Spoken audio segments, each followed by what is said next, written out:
හරි මම ඔයාලට මේ ගෲප් එකට දාලා තියෙනවා ඔයාලගේ දෙවෙනි පාඩමේ ඉඳලා සියලුම 10 වසරේ පාඩම් ඒකක වලට අදාළ නාලන්දා විද්‍යාලයේ තියෙන ඒකක පුනරීක්ෂණ පාඩම් වල ඒකක පුනරීක්ෂණ ටික. ඔයාලට පාඩම් ටික පොඩ්ඩක් ආයෙ මතක් වෙන්නත් එක්ක පොඩ පොඩ ලියන්න. ආයෙම ඔයාලට හෙට ක්ලාස් එකක් නැත්නම් හෙට හවස මං ගිය සතියේ මේ 11 වසර රිවිෂන් පටන් ගත්තා. මට ඒක අමතක වුණා ඔයාලට දාන්න. මේ මේ සතියේ චලිතේ පාඩම තියෙන්නේ. හෙට අපි රිවිෂන් එක කරන්නේ චලිතේ පාඩමට අදාළව. ඉතින් ඔයාලට ඒකට සම්බන්ධ වෙන්න පුළුවන්. මම ඔයාලට ඒකට ලින්ක් එක දාන්නම්. අවශ්‍යයි සම්බන්ධ වෙන්න. අ, සම්බන්ධ වෙනවා නම් හොඳයි. මොකද ඔයාලට පාඩමක් මතක් වෙනවා. පාස් පේපර්ස් උත් කරනවා. ඒතර දෙපාරක් ඔයාලට ඒක පොඩ්ඩක් මතක් වෙන නිසා දැන් කොහොමත් අපි ලබන අවුරුද්දේ කරනවා. දැන් මේ අවුරුද්දටත් ඔයාලට ඒක හොඳයිනේ. මොකද ඔයාලට චලිතේ පාඩම අමාරුයිත් කිව්වනේ. ඒක නිසා පොඩ්ඩක් ඒකට සම්බන්ධ වෙන්න පුළුවන් නම් හෙට හවස 7ට 7:09 ගොඩක් වෙලා නෙමෙයි පැය දෙකක පොඩි ක්ලාස් එකක් තියෙන්නේ. ඒ අතරේ පුළුවන් ප්‍රමාණයට සාකච්ඡා කිරීම කරනවා මේ සතියේ. ඊළඟ ලබන සතියේ ඒකේ ඉතුරු කොටස සාකච්ඡා කිරීම කරනවා.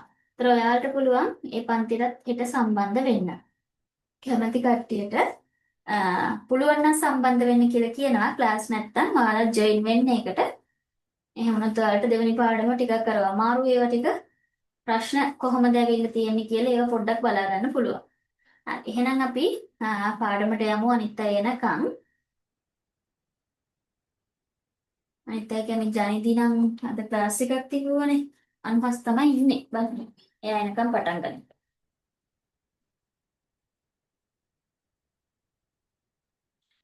අයිබෝවන් සුබ සන්ධ්‍යාවක් වේවා ඔයාලා හැමදෙනාටම. ඉතින් අපි අද 8 වෙනි පාඩම තමයි ඉගෙන ගන්න යන්නේ. දැන් අපි පාඩම් ඒකක 7ක් සාකච්ඡා කරලා ඉවරයි. මේ දෙවෙනි වාරයට අදාළ පාඩම් ඒකක තව අපිට 14 වෙනි පාඩම දක්වා මේ වාරයට අදාළයි. ඒ නිසා අපි ඒ ටික සාකච්ඡා කිරීම කරගන්න ඕනේ. දැන් මේ 8 9 10 11 12 කියන පාඩම් ටික පොඩි පාඩම් ටිකක් තියෙන. ඉක්මනට කරගන්න පුළුවන් පාඩම් ටික. ඉතින් අපි ඒ ටික ඉක්මනටම සාකච්ඡා කිරීම කරමු. අපිට අර අතරුණ දවසකටත් ගිය සතියේට නෙමෙයි ඉරුදි සතියේ පන්ති අතහැරනනේ. ඒ දවසට අදාළ තව අමතර පන්තියක් මම ලබන සතියේ ඊළඟ සතියේ දවසක දාගන්නවා. එහෙනම් අපි අද අපේ පාඩම ජීව විද්‍යාවට අදාළ පාඩමක්. හරි ලේසි පාඩමක්. ඔයාලා කලින් ඉගෙනගත්තු පාඩමකම කොටසක් තමයි මෙතන තියෙන්නේ. ඒ නිසා ලේසි. කලින් ඉගෙනගෙන තියෙනවා කියලා කියන්නේ අපි පුංචි කාලේ ඉඳන් මේක 6 වසරේදී කතා කරලා තියෙනවා. ඉතින් ඒවා පොඩ්ඩක් මතකයට ගන්න තමයි තියෙන්නේ. අපි බලමු මේ පාඩම මොකක්ද කියලා. අද ඔයාලගේ පාඩම ජීවීන්ගේ ලාක්ෂණික. ඔයාලා දන්නවා අපේ පරිසරයේ තියෙන දේවල් මේ භෞතික අපිට දකින්න තියෙන දේවල් අපි ජීවී සහ අජීවී කියලා කාණ්ඩ දෙකකට වර්ග කිරීම කරා. නේද පුතේ? ජීවී සහ අජීවී කියලා කාණ්ඩ දෙකකට වර්ග කරා. ප්‍රයන්නේ ජීවී කියලා අපි වර්ගීකරන්නේ ජීවී සහ අජීවී කියලා වර්ග කරේ ජීවීන් සතුව පොදුවේ හැමෝටම එකම වගේ ලක්ෂණ කිහිපයක් අපි දැක්කා. ඒ නිසා අපි ජීවීන් සහ අජීවීන් කියලා දේවල් වර්ගීකරණය කරනවා. නේද? අපේ පාඩම ජීවීන්ගේ ලාක්ෂණික. ඒතර ජීවීන්ට පමණක් දක්නට ලැබෙන ලක්ෂණ ටිකක් ගැන තමයි අපි මේ පාඩමේදී සාකච්ඡා කරන්නේ. ජීවීන්ගේ ලාක්ෂණික.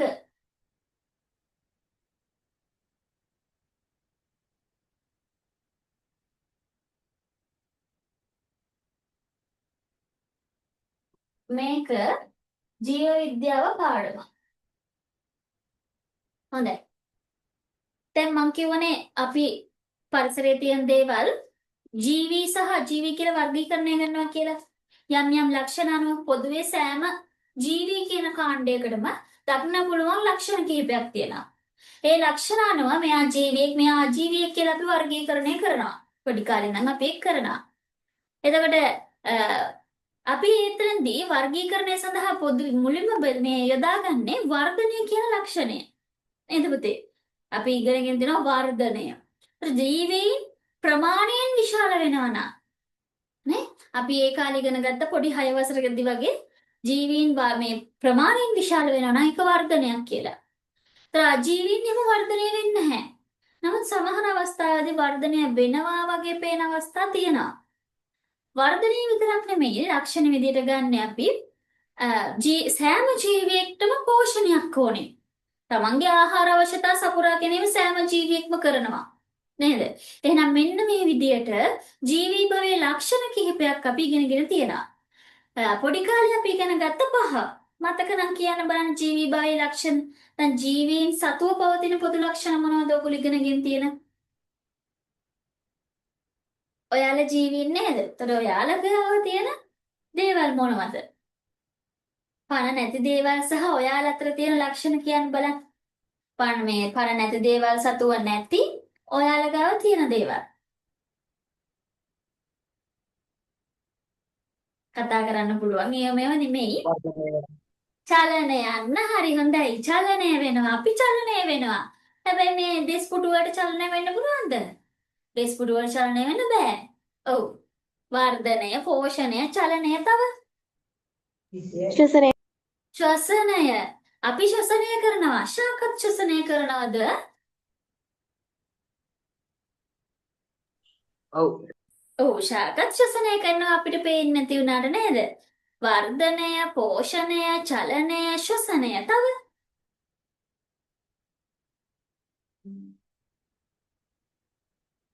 ප්‍රජනනය නේද පුතේ?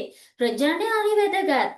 මොකද ජීවීන් තමන්ගේ પરම්පරාව වර්ගීයභව කිරීම තමයි අපි ප්‍රජනනය කියන්නේ. එහෙම නැත්නම් ජීවී પરම්පරාව නොනසී තියාගන්න බැරි වෙනවා. නේද? එහෙනම් ඔන්න ඔය කියන ලක්ෂණ ටික ඉගෙන ගත්තා. ඊට අමතරව ඔයාලා දැන් ජීවීන් තුල ඒකසෛලික ජීවීන් කියන එක අපි කිව්වා ඉන්නවා කියලා බහුසෛලික ජීවීන් ඉන්නවා.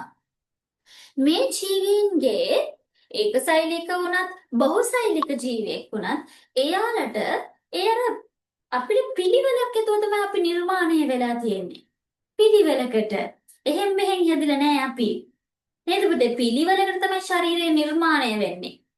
ගඩොලෙන් ගඩොල ගෙයක් නිර්මාණය වෙනවා වගේම අපේ ශරීර කූඩුවත් ඒ විදිහටම නිර්මාණය වෙලා තියෙනවා.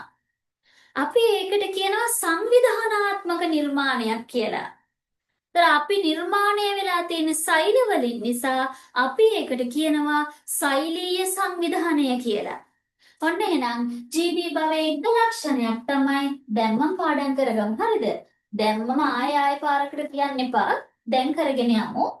ජීවී භවයේ එක ලක්ෂණයක් තමයි සෛලීය සංවිධානය. අපි සංවිධානාත්මක විදිහට තමයි නිර්මාණය වෙලා තියෙන්නේ.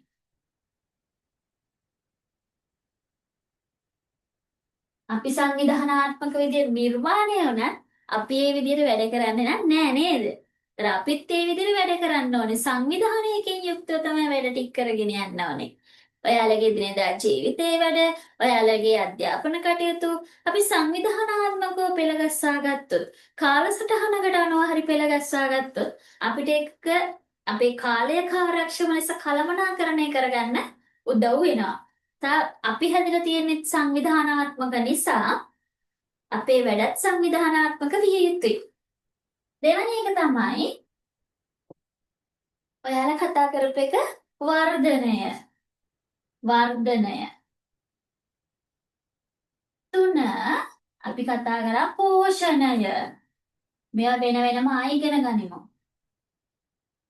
ඊළඟට චලනය. ප්‍රජනනය. මේ වර්ධනය කියන එක වර්ධනය හා විකසනය කියලා අපි තව පොඩ්ඩක් දැන් ටිකක් ලොකුයි. තව වචනයක් දාගමු වර්ධනය හා විකසනය කියලා. තේරුම කියන්නම් වර්ධනය හා විකසනය. පෝෂණය ශ්වසනය ලියලා නෑනේ.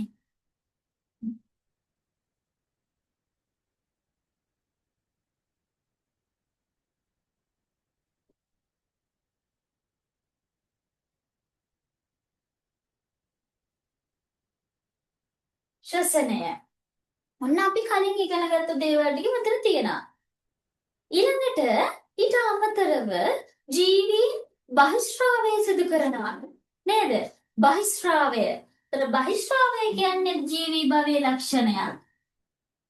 බහිස්රාවයෙන් කියලා කියන්නේ අපේ ශරීරය තුළ නිපදවන ශරීරයට අනවශ්‍ය ද්‍රව්‍ය සිරුරෙන් බැහැර කිරීමේ ක්‍රියාවලිය තමයි අපි බහිස්රාවය කියන්නේ. ඒතර බහිස්රාවය කියන එක ජීවී භවයේ ලක්ෂණයක්. ජීවීන් තුළ සියලුම පරිවෘත්තීය ක්‍රියා සිදු වෙනවා. කැඩෙන ඒවා, හැදෙන ඒවා හැම එකක්ම වෙනවා. ඒතර ඒ වගේ දේවල් ඉවත් කිරීමත් සිදු කරන්න ඕනේ. හැදෙන මේ අනවශ්‍ය ද්‍රව්‍ය ටික නේද? අපද්‍රව්‍ය ටික ඉවත් කරන්න ඕනේ. ඊළඟට අපිට දැනීම්, يعني බාහිර පරිසරයේ සිදුවන දේවල් අපිට දැනෙනවා. නේද? අපිට සමහරක් වෙලාවට අපි බාහිර පරිසරයේ සිදුවන වෙනස්කම් අපේ ශරීරය අපි මේ ලබා ගන්නවා. තොරතුරු විදියට නේද? ඔන්න දැන් ගහක් කඩාගෙන වටනත් අපිට පේනවානේ. එක්ක ඇහෙනවා. අපි තොරතුරු ගන්නවා.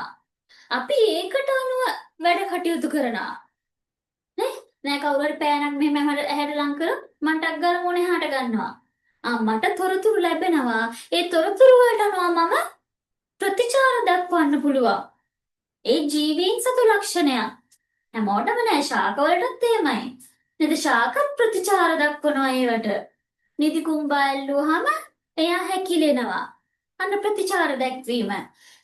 සූර්යයා දිසට ශාක චලනය වෙනවා. ඒ ප්‍රතිචාර දැක්වීම. සූර්යකාන්ත මල ආලෝකය දෙසට කැරකෙවෙනවා. ප්‍රතිචාර දැක්වීම. අපි චලන කියලා ඒක කතා කරා යටතේ නමුත් ඒව ප්‍රතිචාර දැක්වීමකුත් වෙනවා. ඉතින් අපි ඒකට කියනවා උද්දීප්තතාවය හා සමායෝජනය කියලා. ටිකක් බර වචනයක් නේද? උද්දීප්තතාව හා සමායෝජනය.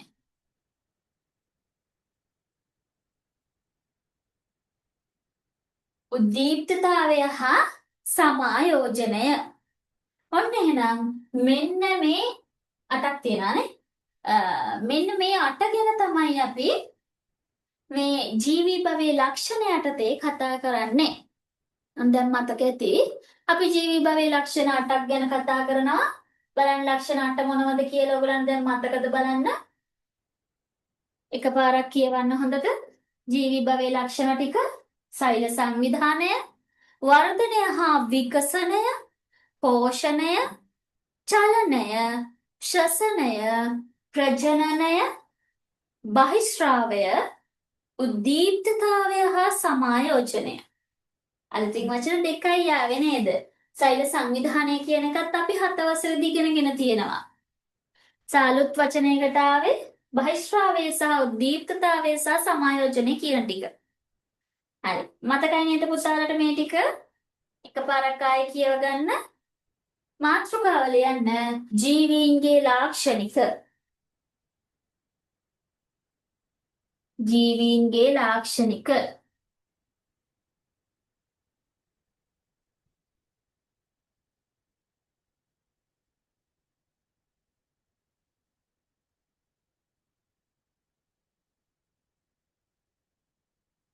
ලියන්න එකට මෙහෙම ජීවීන්ට පමණක් පොදුවේ දැකිය හැකි ලක්ෂණ ලෙස පොදුවේ දැකිය හැකි ලක්ෂණ ලෙස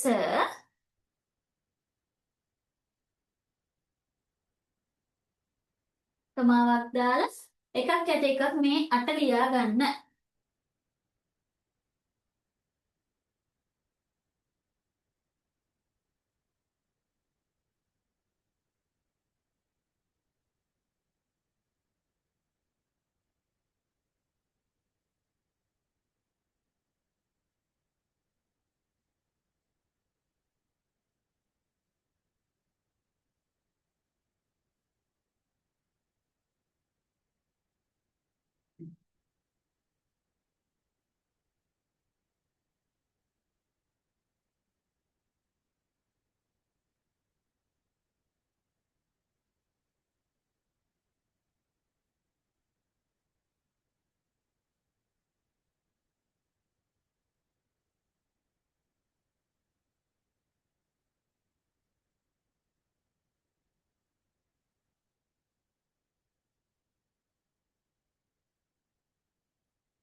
හරිද පුතේ?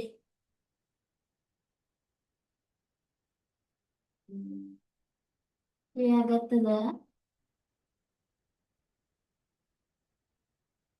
හරි. තුන් දෙනාම ඉවරයි නේද?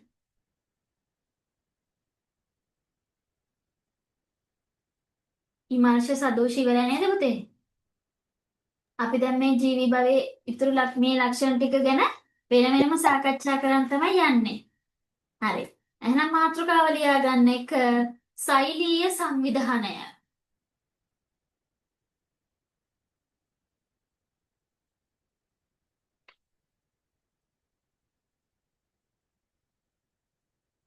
හරි.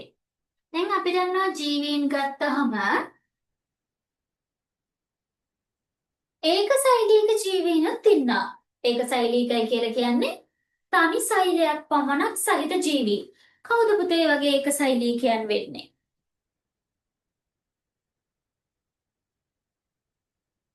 ඒක සෛලික ජීවි. කවුද ඒක සෛලිකයන්? එක සෛලයක් විතරක් තියෙන ජීවීන් කවුද?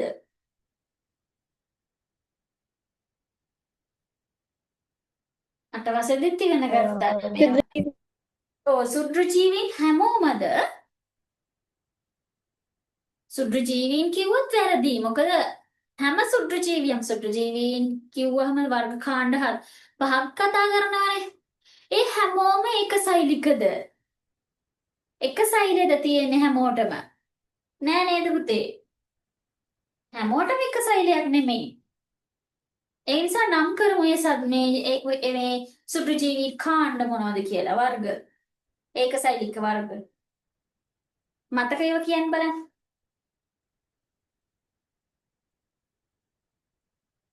පැරමීසියම්. ඔව් පැරමීසියම් හොඳයි.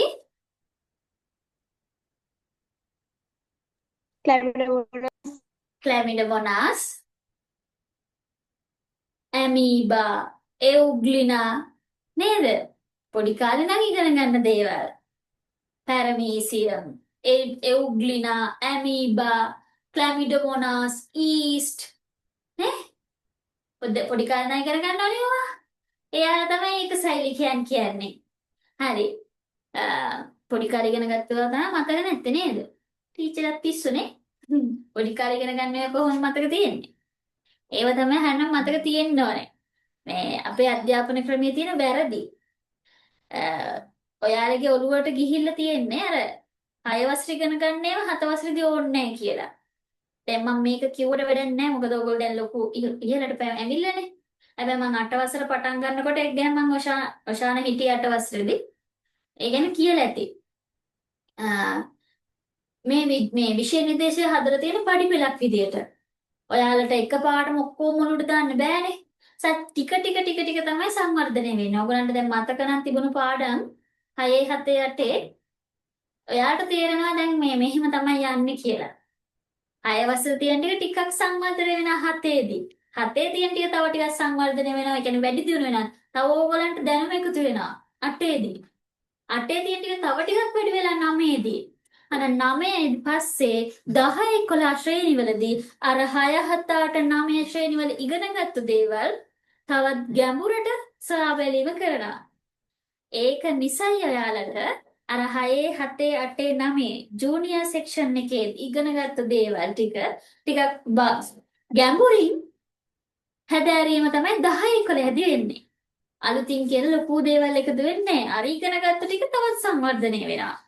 ඉතින් ඔයාලට මතක නෑ අරවා. ඊට පස්සේ මේ ටික අමාරු විද්‍යාව අමාරුයි. ඔන්න ඉතින් නටනවා. ගණිතෙත් එහෙමයි. ගණිතෙත් ඒ වගේ. ගණිත කියන්නේ ඒ විෂයෙන් ඉතිහාසය කොහොමද කියලා මම හරියට මට මතක නෑ. මම ගණිතය සහ විද්‍යාව දෙක ගැන දන්නවා. හැම විෂය නිර්දේශයක්ම එහෙම තමයි සාමාන්‍යයෙන් හැදෙන්නේ. සාමාන්‍යයෙන් එහෙමයි හැදෙන්නේ.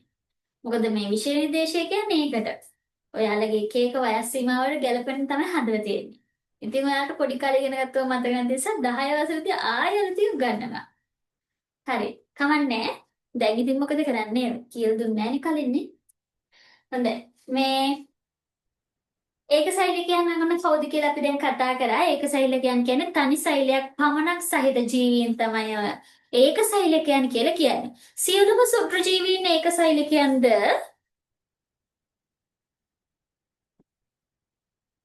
සියලුම සුත්‍ර ජීවීන් ඒක සෛලිකයන්ද? හරිද වැරදිද? වැරදි. වැරදි. බහුසෛලික සුත්‍ර ජීවීන්ක් ඉන්නවා. නේද? බැක්ටීරියා සමහර අය බහුසෛලිකයි. ඊළඟට බැක්ටීරියා නෙමෙයි දිලීර. දිලීර බොහෝමයක් අය බහුසෛලිකයි. ඊළඟට කවුද ඇල්ගි බොහෝමයක් අය බහුසෛලිකයි. ඔයාලා ඒ කියන්නේ ඉගෙනගෙන තියනවා නේද 9 වසරේදී වගේ සුදු ජීවීන් යටතේ අපි ඉගෙන ගත්තා ඒකසෛලිකයන් කවුද බහුසෛලිකයන් කවුද කියලා. ඒතර ඒකසෛලිකයන් කියලා කියන්නේ එක සෛලයක් පමණක් සහිතය. ඒතර මේ සෛලය ඒකසෛලිකයන්ගේ සෛලය අපි ගමුකොන්න ක්ලැමිඩොමොනාස් කෙනෙක්.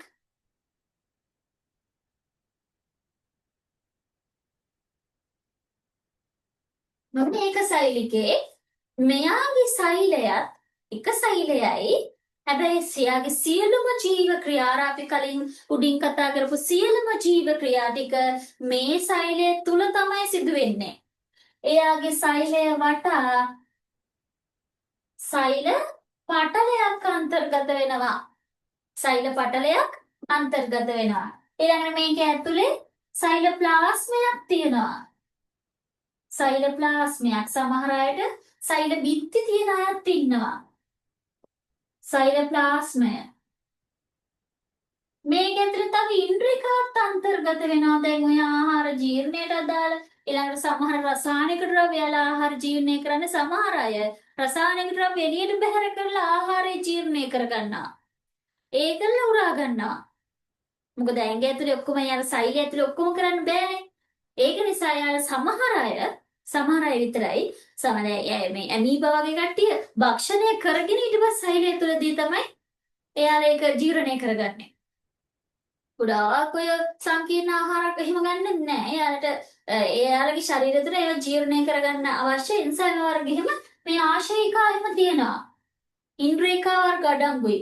සෛල මට්ටමින් ඉන්ද්‍රිකා අඩංගුයි. හරිද පුතේ? ඒතර සෛල පටලයක් තියෙනවා. ඔයාලා දැන් මේක ඉගෙනගෙන තියෙනවා. කලින් පාඩම අපි ඉගෙන ගත්තා මේවා නේද?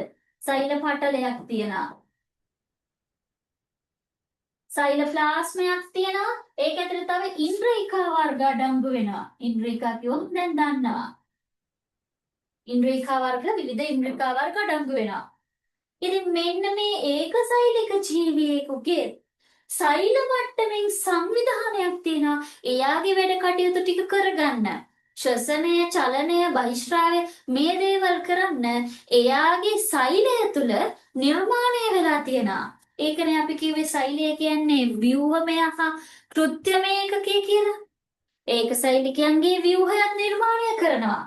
එයාගේ සියලුම කෘත්‍යනුත් ඉටු කරනවා. එහෙනම් ඒකසෛලික ජීවීන්ගේ සෛලීය මට්ටමේ සංවිධානයක් තියෙනවා. සෛලය තුල සංවිධානයක්.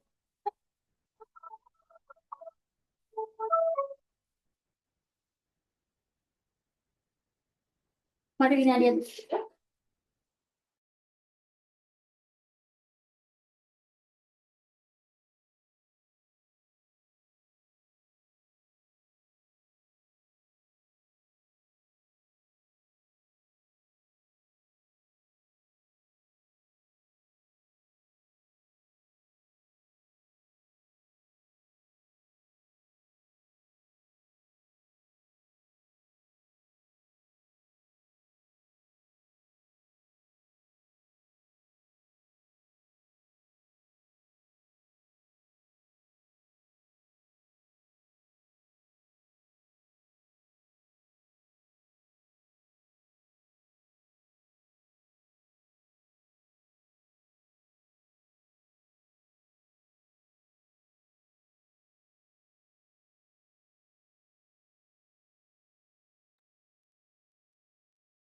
හරි පුතේ. දැන් අපි ඒකසෛලික ජීවියෙක්ගේ සෛල මට්ටමේ සංවිධානයක් තියෙනවා කියලා කතා කරා. දැන් අපි ගමු බහුසෛලික ජීවියෙක්. එන සෛල සංවිධානය කියන මම කොටසට තමයි මේ කතා කරේ. බහුසෛලික ජීවියෙක් ගත්තහම මේක සෛලිකයේ බහුසෛලික ජීවියෙකුගේ අපි දන්නවා සෛලය තියෙනවා. නේ? අපි ගන්නකො අපි සෛල සමූහයක් එක වගේ තව සෛල සමූහයක් එකතු වෙලා හැදෙනවා පටකය.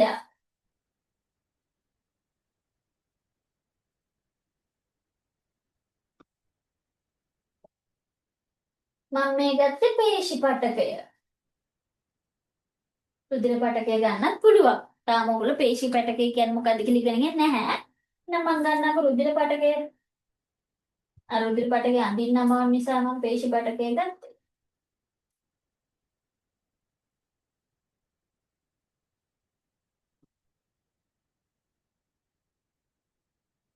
රුධිර පටකය.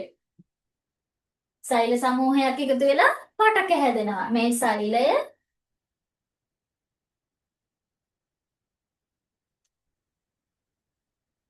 ඊළඟට හැදෙනවා පටක කිහිපයක් එකතු වෙලා අවයව හැදෙනවා. හෘදය වගේ.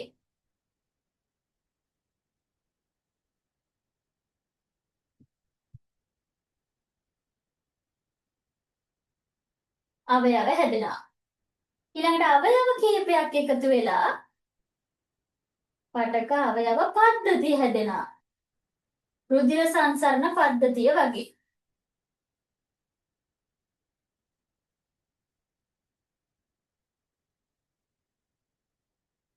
පද්ධති කිහිපයක් එකතු වෙලා බහුසෛලික ජීවයා නිර්මාණය වෙනවා.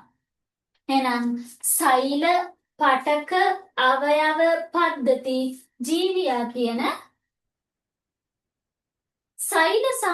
සෛලීය සංවිධානය අපේ තුළ තියෙනවා.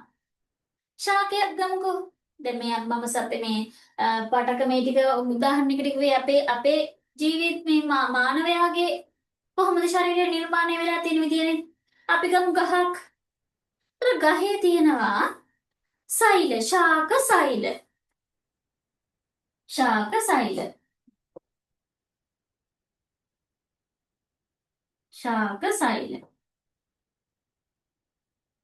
මේ සෛල එකතු වෙලා අපි ගමු පත්‍රයක අර ඉන්නේ මුදුස්තර පටකය. ඔල පටක කියලා එහෙම අර නම් කරා නේද? මෙහෙම ශාක පත්‍රයක් ගත්තොත් මේ ශාක පත්‍රයේ මේ උඩ තියෙනවා පිච්චද පටකය. පටක. නමුත් එක කියනවානේ අපිච්චද පටක. මේ ඉන්නේ මෘදුස්තර පටකය. නේ? ඊළඟට සවිවර මෘදුස්තර කියලා තවත් කොටසක් තියෙනවා. යටි අපි චර්මය. මේ පටක. මේකට අපි කියනවා පටක. ඊළඟට මේ පටක ටික එකතු වෙලා ශාක පත්‍රය කියන අවයවය හැදෙනවා. මේ වගේ පටක එකතු වෙලා. දැන් මෙතනම් පටක දෙක තුනක්ම කියවුණානේ. නේ? සනාල පටකය පටක. මේ ඔක්කොම එකතු වෙලා තමයි අවයවය වෙන පත්‍රය නිර්මාණය වෙන්නේ. මම මේක උදාහරණයක් ගන්න. පත්‍ර මල් ඔක්කොම අවයව. ඊළඟට ශාකයක තියෙන ප්‍රධාන පද්ධති දෙකයිනේ. නේද? මොකද ශාකයේ තියෙන පද්ධති දෙක? හරි පුතේ. මේ ගොඩාක් කිව්වේ නෑ මං තාම පොඩි සටහනක් තමයි දුන්නේ. ඒක නිසා මේ ප්‍රශ්නයක් නෑ. මම මේ කතා කරේ සෛලීය සංවිධානය ගැන ජීවී භවයේ ලක්ෂණයක්. පළවෙනි එක අපි කතා කරන්නේ සෛල සංවිධානය. සෛල සංවිධානය ගත්තාම ජීවියෙකුගේ බහුසෛලික ජීවියෙකුගේ සෛල පටක අවයව පද්ධති ජීවියා කියන සංවිධාන මට්ටම අයත් වෙනවා. එතකොට ඒකට උදාහරණයක් විදිහට මම මේ ශාකයක් ගැන කතා කරේ. ශාකයක ශාක සෛල එකතු වෙලා හැදෙනවා පටක. උදාහරණ විදිහට ඔයගොල්ලෝ අර අපි ඉගෙනගෙන තියෙනවා ශාකයක අර ඉනිමුදු උස්තර පටකය, සනාල පටකය, ඊළඟට සවිවර මුදු උස්තර පටකය, උඩු අභිචර්මී පටකය පටක. මේ ඔක්කොම එකතු වෙලා හැදෙන අවයව. ශාකයක නම් පත්‍ර, මල් මේවා අවයව. ශාකයක ඊළඟට මේ ඔක්කොම එකතු වෙලා හැදෙනවා පද්ධති. ශාකයක නම් තියෙන පද්ධති දෙකයි. මොකද්ද පුතේ තියෙන ශාකයක තියෙන පද්ධති වර්ග දෙක? හ්ම්? ශාකයක තියෙන පද්ධති වර්ග දෙක මූල පද්ධතිය පරහ ඇහුන්නේ නැහැ පුතේ. මූල පද්ධතිය පරහ පද්ධතිය අන්න හරි. good. මූල පද්ධතිය සහ පරෝහ පද්ධතිය. දැන් මම මේ කියප එකට අදාළව නම් මුල් ගැන නෙමෙයිනේ කිව්වේ. මම මේ කිව්වේ පරෝහ පද්ධතිය ගැන. පරෝහ පද්ධතිය. එහෙනම් ඔන්න ඊළඟට හැදෙනවා ජීවියා. ජීවියා කියන්නේ ශාකය. ඔයාලට පැහැදිලි නේද? එහෙනම් සෛලීය මට්ටමේ සංවිධානයක් තියෙනවා ඒක සෛලිකයන්ට, බහුසෛලිකයන්ටත් තියෙනවා සංවිධාන මට්ටමක්. අපි ඒකට කියනවා සෛලීය සංවිධානය කියලා. එතකොට මේක සෛල පටක අවයව පද්ධති ජීවියා කියන සංවිධානයකින් යුතුව තමයි බහුසෛලික ජීවියත් නිර්මාණය වෙලා තියෙන්නේ. තේරුණාද පුතාලට? ඔව්. ඒතර මේ පටකයක් කියලා කිව්වේ සෛල නිශ්චිත කෘත්‍යයන් ඉටු කරන්න හැඩ ගැහුණු එකම වගේ සෛල සමූහයක් එකතු වෙලා නිර්මාණය වන යම්කිසි විශේෂිත කෘත්‍යයක් ඉටු කරන් නිර්මාණය වන සංවිධාන මට්ටම තමයි අපි පටකයක් කිව්වේ. එතකොට පටක විවිධ පටක වෙන්න පුළුවන්. පටක රාශියක් එකතු වෙලා කිහිපයක් හෝ එකක් හෝ කිහිපයක් වෙන්න පුළුවන්. එකක් වෙන්නත් පුළුවන්. පටක කිහිපයක් එකක් හෝ කිහිපයක් එකතු වෙලා යම් නිශ්චිත කෘත්‍යයක් හෝ කෘත්‍යයන් කිහිපයක් ඉටු කරන්න පුළුවන් සංවිධාන මට්ටම තමයි අවයව කියලා කියන්නේ. ඒතර අවයව කිහිපයක් එකතු වෙලා එකක් හෝ එකක් වෙන්න බෑ. අවයව කිහිපයක් වෙන්න ඕනේ. කිහිපයක් එකතු වෙලා නිර්මාණය වෙන එක තමයි පද්ධතියක් කිව්වේ. පද්ධති ගණනාවක එකතුවක් තමයි අපි බහුසෛලික ජීවියා උනේ. ප්‍රශාකයක නම් පද්ධති දෙකයි. ඒතර පද්ධති දෙකක් හෝ කිහිපයක් වෙන්න පුළුවන්. ඒ විදිහට තමයි බහුසෛලික ජීවියා නිර්මාණය වුනේ. මේ තමයි සෛලීය සංවිධානය. මාතෘකාව ලියා ගන්න. මේ පුතේ මෙන්න මේ ටික තමයි අපි ලියාගත්තේ අනුහස්. මාතෘකාව ලිව්වා ජීවීන්ගේ ලාක්ෂණික. ඊට පස්සේ එක වාක්‍යයක් ලිව්වා ජීවීන්ට පොදු ලක්ෂණ ලෙස කියලා දාලා අපි මෙන්න මේ ටික ලිව්වා. ජීවීන්ට පොදු ලක්ෂණ ලෙස කියලා දාලා මේ ජීවීන්ගේ ලක්ෂණ 8 ලිව්වා. ඊට පස්සේ තමයි දැන් මේ කියන ටික තියෙන්නේ.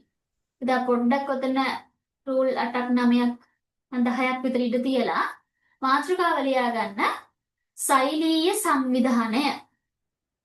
ඉංග්‍රීසියෙන් කියනවා cellular organization.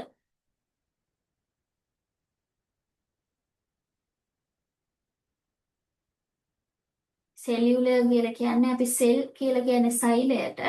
සෛලීය කියන නිසා සෙලියුලර් සංවිධානය කියනට අපි කියන ඕගනයිසේෂන් කියලා. ඒ වචනේ හිමම තියනවා.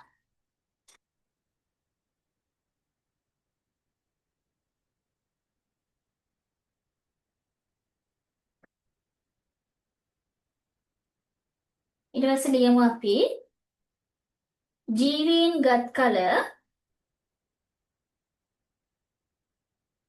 ඒකසෛලික හා බහුසෛලික ජීවීන් වේ. ඒකසෛලික හා බහුසෛලික ජීවීන් වේ.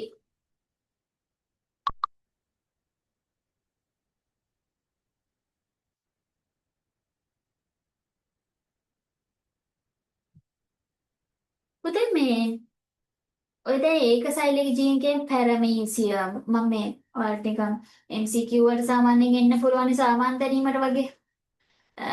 පැරමීසියම්, එවුග්ලිනා, ඇමීබලා එයාලා වැඩිපුර දක්නට ලැබෙන්නේ මොන වගේ ස්ථානවලද?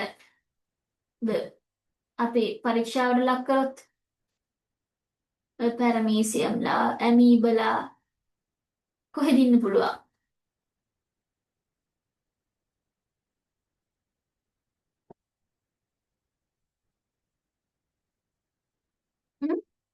වායුගෝලයේ ඉන්නද?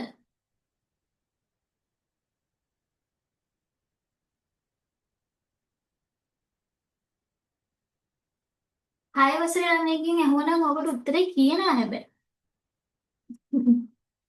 මේ ඔය ඇමීබලා පැරමීසියම්ලා එවුග්ලිනාල වැඩිපුරම ඉන්නේ පොකුණු ජලයේ සහ පිදුරු පල් කරපු ජලයේ.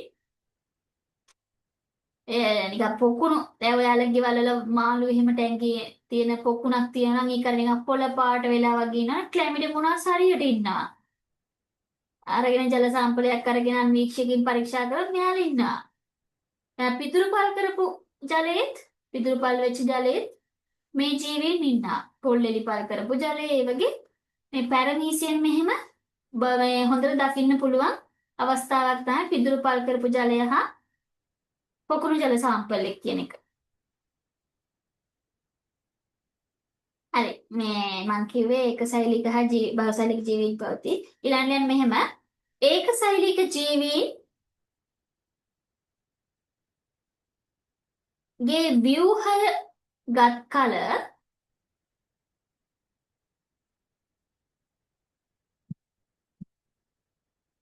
එහි ඒකසෛලික ජීවීන්ගේ ව්‍යුහය ගත් කල එහි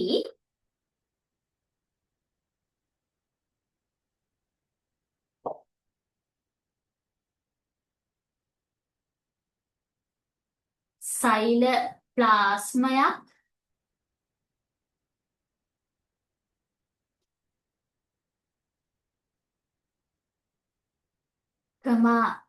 ප්ලාස්ම පටලයක්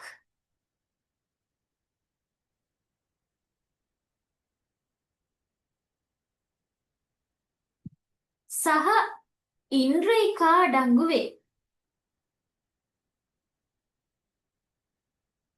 සහ ඉන්ද්‍රිකා අඩංගු වේ.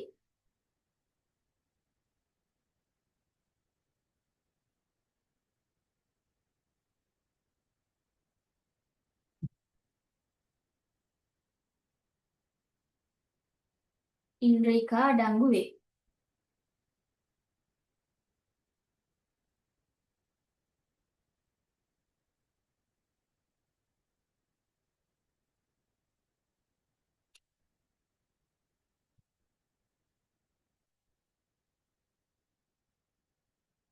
ඊළඟ තර ලකුණ ඒකසෛලික ජීවීන් තුල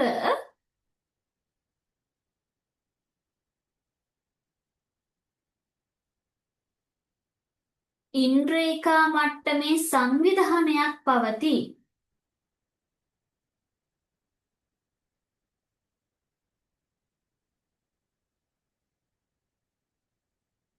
ඉන්ද්‍රිකා මට්ටමේ සංවිධානයක් පවතී.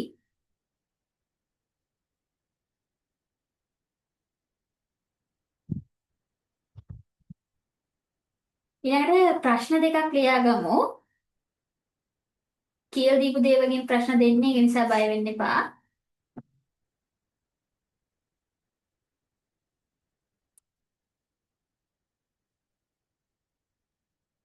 එක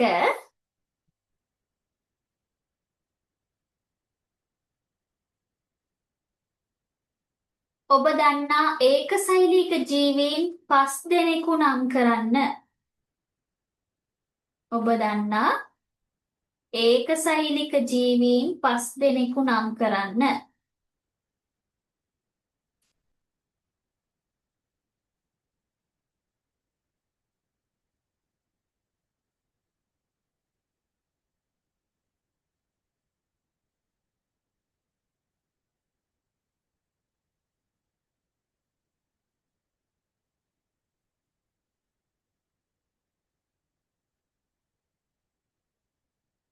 ඊළඟ ප්‍රශ්නය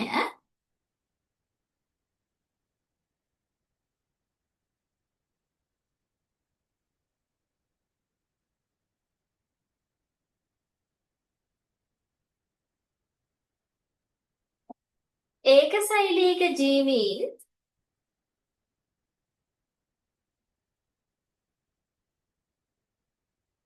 නිරීක්ෂණය කළ හැකි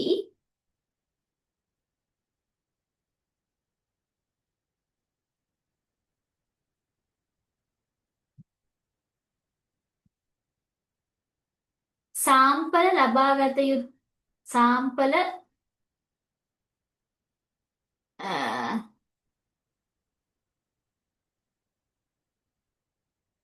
ඒකසෛලික ජීවීන් නිරීක්ෂණය කළ හැකි සාම්පල ලබා ගන්නා ස්ථාන දෙකක් සඳහන් කරන්න. ඊස්ට් වගේ ගත්තොත් ඔය මේ ඊස්ට් පරීක්ෂා කරන්න පුළුවන් දවසක් දෙකක් එහෙම පරණ වෙච්ච මේ පොල් වතුර එකක. හරි. ඔය මීරාවලත් පුළුවන් ඉතින්. කොහොම හරි මේ සාම්පල දෙකක් නම් ලියන්න. හරි. මම විනාඩි දෙක තුනක් දෙන්නම්. බලන්න පුතල් ලියන්න බලන්න.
ඉවරද පුතාලා? ඔව්. හරි. බලන්න මේ උත්තර වෙන්න ඕනේ ක්ලැමිඩෝමෝනාස්, එවුග්ලිනා, ඇමීබා, පැරමීසියම්, ඊස්ට්.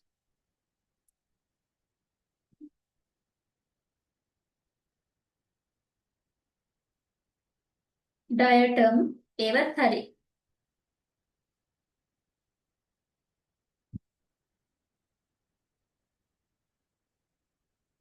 ඊළඟට ඉන්න තැන් විදියට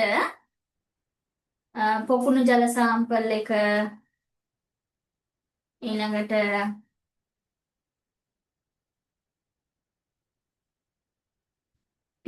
මේ පිදුරු පල් කළ ජලය ආයෙ තව පුළුවන් පොල් වතුර දින දෙක තුනක් පරණ පොල් වතුර එකත් පුළුවන්. ප්‍රොටෝසෝවා කාණ්ඩේ ඇමීබල පැරමීසිය එවුග්ලිනාලා ඒ කවුරුත් ඒකසෛලිකයන් බැක්ටීරියා කෙල්ලිවොත් ප්‍රශ්නයක් නැහැ බැක්ටීරියාත් ඒකසෛලිකයි ඉන්නවා.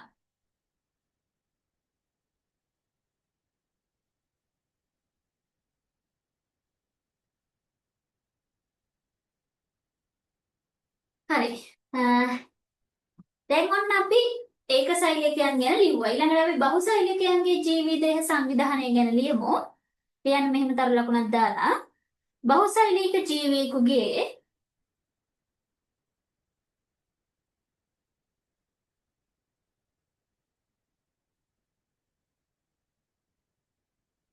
ජීවිදේහය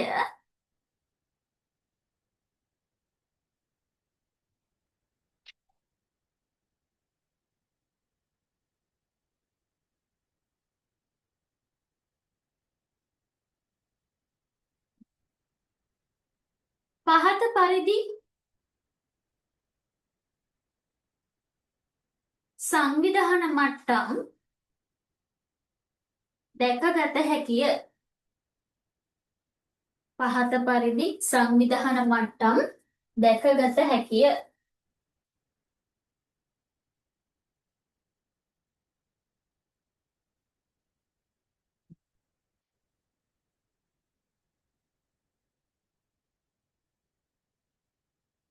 මේක ලියන්න මෙහෙම පහකට පහට ලියුවත් හොඳයි. නැත්තම් මේ සෛලය පටක අවයව පද්ධති බහුසෛලික ජීවිය.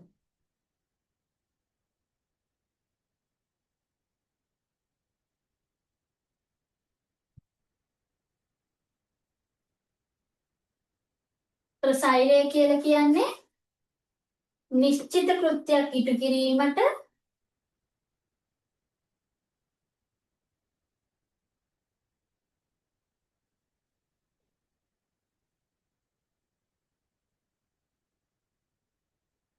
මූලික කරන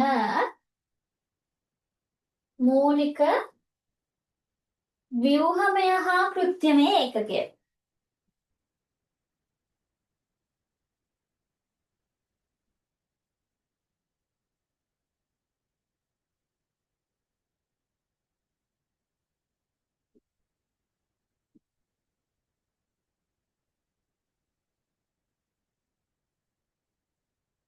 එතන පටකයක් කියන්නේ පොදු සම්භවයක් සහිත සෛල සමූහයක එකතුව. ඒකත් නිශ්චිත කෘත්‍යයක් හෝ කෘත්‍යයන් කිහිපයක් ඉටු කරන්න පුළුවන් එකක්.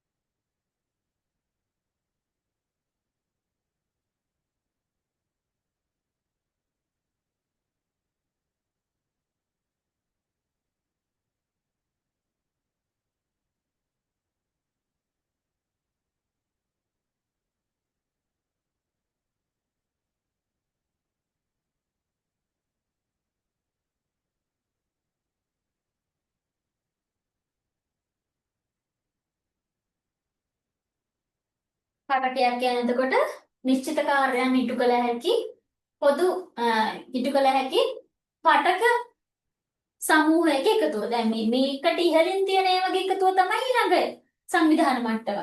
ඒ නිසා මේ විදිහට තමයි යන්නේ. ඔක්කොම ලියන්නේ නැහැ. මේ ටික ප්‍රමාණවත්. මේ ටික ලියා ගන්න.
ඉවර වෙලා කියන්න.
ඉවරද? උදාහරණ ලියා ගන්න ඕනේ.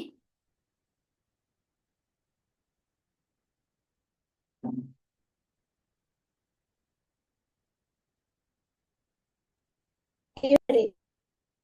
අනිත් අයත් ඉවරද පුතේ?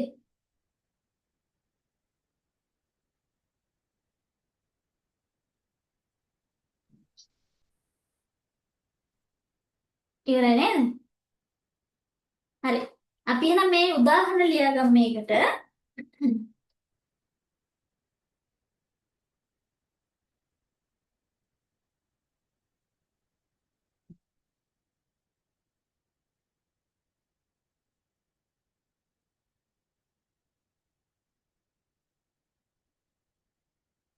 උදාහරණ දැන් අපි සතුන්ගේ ගත්තොත් ඒ කියන්නේ ජීවීන්ගේ ගත්තාම මේ සතුන් කියන කාණ්ඩය ගත්තාම එයාලගේ අපි මානවයාට අදාළ උදාහරණයකට යමුකෝ. ඔන්න රුධිර සෛල. දන්න එකක් ගැන කියන්නේ.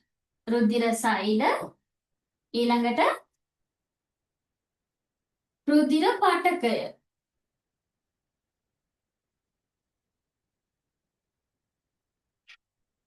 රුධිර සෛල ඊළඟ රුධිර පාඨකය. රුධිර පාඨකය කියන්නේ රුධිරයට. හරිද? රුධිර සෛලය ගත්තාම රතු රුධිර සෛල කියලා ගමුකෝ. රතු රුධිර සෛල. හරි. එතකොට හරි. අනේක සෛලයක්. ඉතින් ඒ වගේ තව ගොඩක එකතු වන්නේ පුතේ රුධිරය කියන්නේ. නේ ඒක රුධිර පාඨකය. ඊළඟට හෘදය. ඒක එක අවයවයක්. හෘදය. හෘදය. ඊළඟට රුධිර සංසරණ පද්ධතිය. උදාහරණ ලියා ගන්න. රුධිර සංසරණ පද්ධතිය.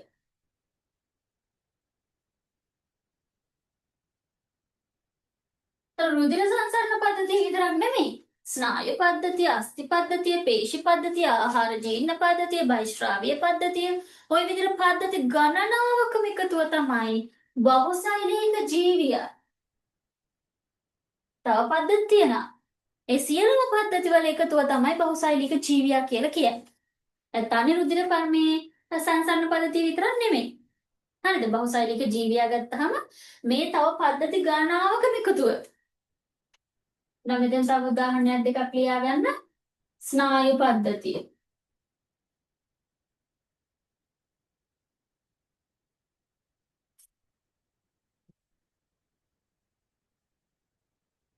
ආහාර ජීර්ණ පද්ධතිය. මේ සියල්ලකම එකතුව තමයි බහුසෛලික ජීවියා කියන්නේ.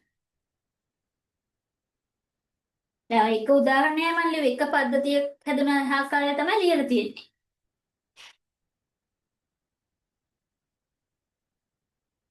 දැන් ශාකය ගත්තාම ශාකයේ එක ශාක සෛලයක්. ශාක සෛල.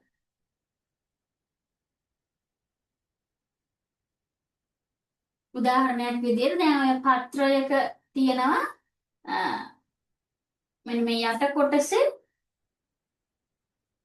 උඩු අපිචර්මීය සෛල තියෙනවා මේ උඩ. මේ ශාක පත්‍රයක් යන්න. ඊළඟට මෙතන තියෙනවා ඉන්ද්‍රිය දුස්තර සෛල. ප්‍රභා සංශ්ලේෂණය සඳහා දායක වන සෛල. මේ දෙන සවිවර මෘදුස්තර සෛල.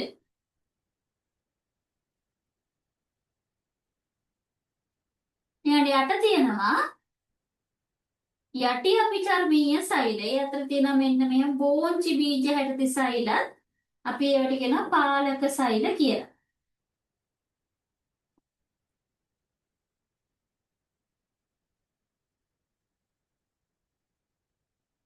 මේක පොඩ්ඩක් යන ගන්න.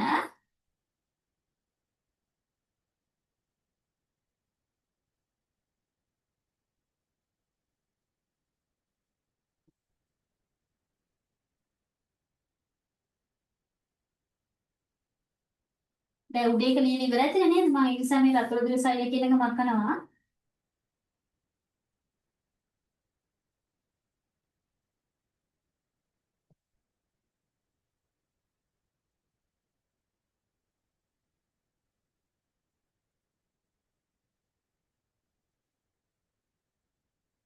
ඒතර මෙන්න මේ ටික මේ උඩු අපිචර්මීය සෛල. ඒතර මේක මේ අපිචර්ම පටකය. මේ ටික ඔක්කොම එකතු වෙතකොට අපිචර්ම පටකය කියලා කියනවා. එහෙම නැත්නම් මේ සයිවර්ම දෝස්තරය මේ දෙකම එකතු වෙලා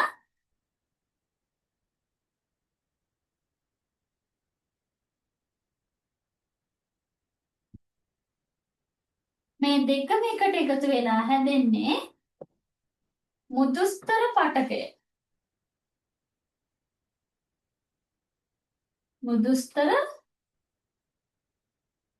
පටකය. මේ ඔක්කොම එකට එකතු වෙලා මුදුස්තර පටකය හැදෙනවා.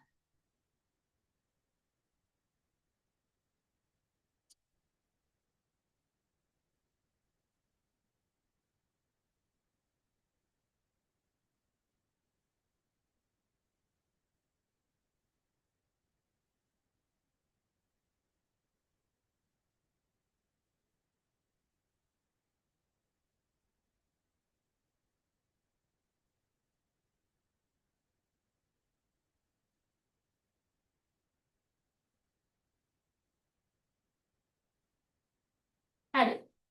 ඒතර මේ මුදුස්තර පටක විතරක් නෙවෙයි දැන් මේ ශාක පත්‍රය ගත්තහම මේ ශාක පත්‍රය කියන එක මේ මැද නාරටිය තියෙනවා. ඒතර මේ මැද නාරටිය තුල තියෙනවා සෛලම පටක.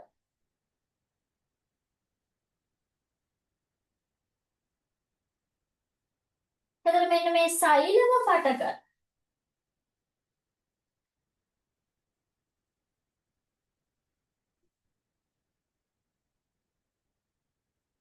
ඊළඟට තියෙනවා ෆ්ලෝයම පටක. මේවා අපි 11 වසරේදී ඉගෙන ගන්න. ෆ්ලෝයමය කියලා කියන්නේ ආහාර ගමන් කරන පටකය. මේ ඔක්කොම එකට එකතු වෙලා තමයි තව තියෙන හරිද මම මේ කීපය කිව්වේ හැදෙන්නේ මෙන්න මේ පත්‍රය කියන අවයවය. පත්‍රය මේක අවයවයක්.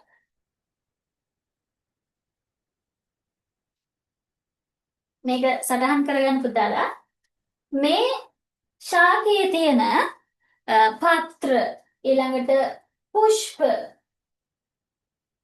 ඵල මේ ඔක්කොම එකතු වෙලා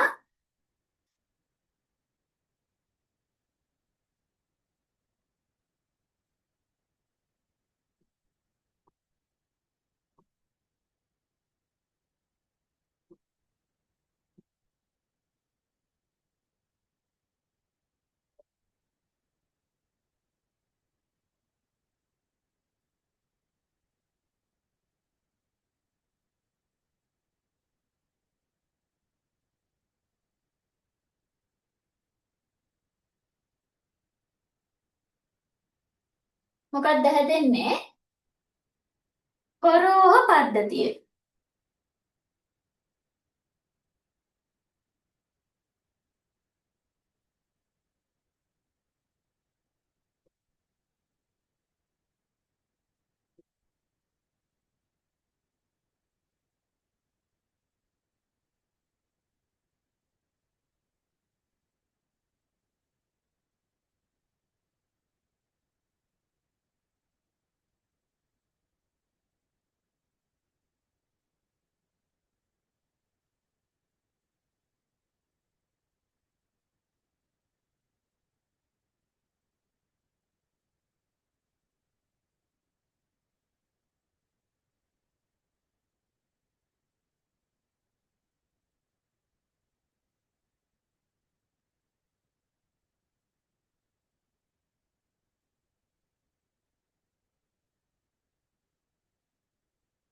මේ අට කොටස මූල පද්ධතිය.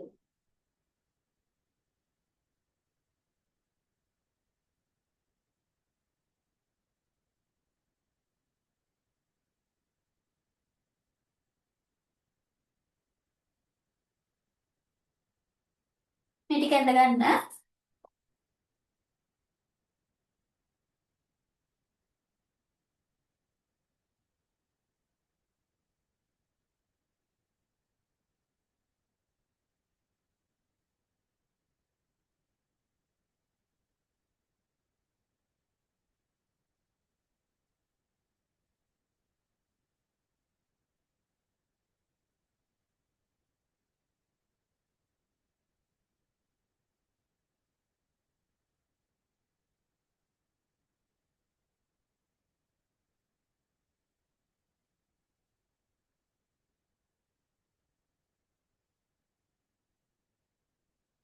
ලියුණාම කියන්න.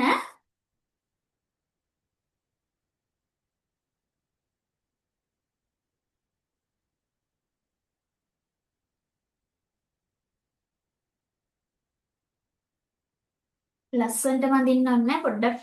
පොඩ්ඩක් පේන විදිහට ඇඳගත්තා නම් ඇති.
හරිද පුතේ?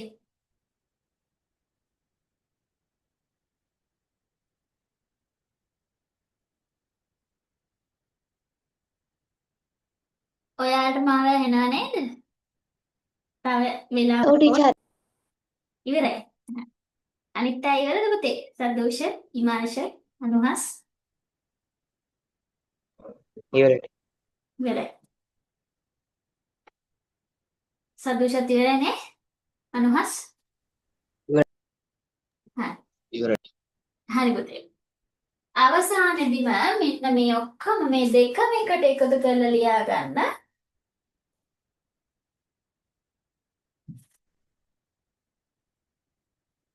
ශාකය. ඉවරයි. හරි. ඔන්න අපි සෛල සංවිධානය කියන කොටස ගැන කතා කරලා අවසానයි. අපි ඊළඟට යමු ජීවි භවයේ ඊළඟ ලක්ෂණය පෝෂණය ගැන කතා කරන්න. හරි. මාතෘකාව ලියන්න පෝෂණය.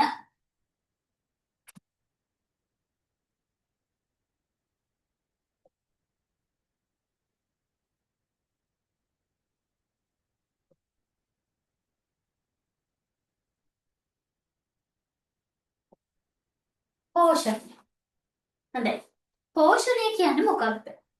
දැන් අපි පෝෂණය වෙනව නේද? අපි ඔය වචන නැති ගොඩාක් ටයිම් වලදී පාවිච්චි කරනවා. අපි පෝෂණය වෙනවා. ඇයි අපිට මේ ඇයි අපි පෝෂණය වෙන්නේ? කොහොමද අපි පෝෂණය වෙන්නේ? කොහොමද අපි පෝෂණය වෙන්නේ පුතේ?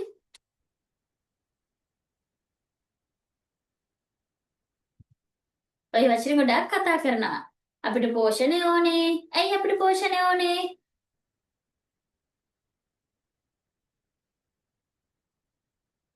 ඔයාලට හිතෙන දේ කියන වැරදුනාට කවන්නේ නැහැ.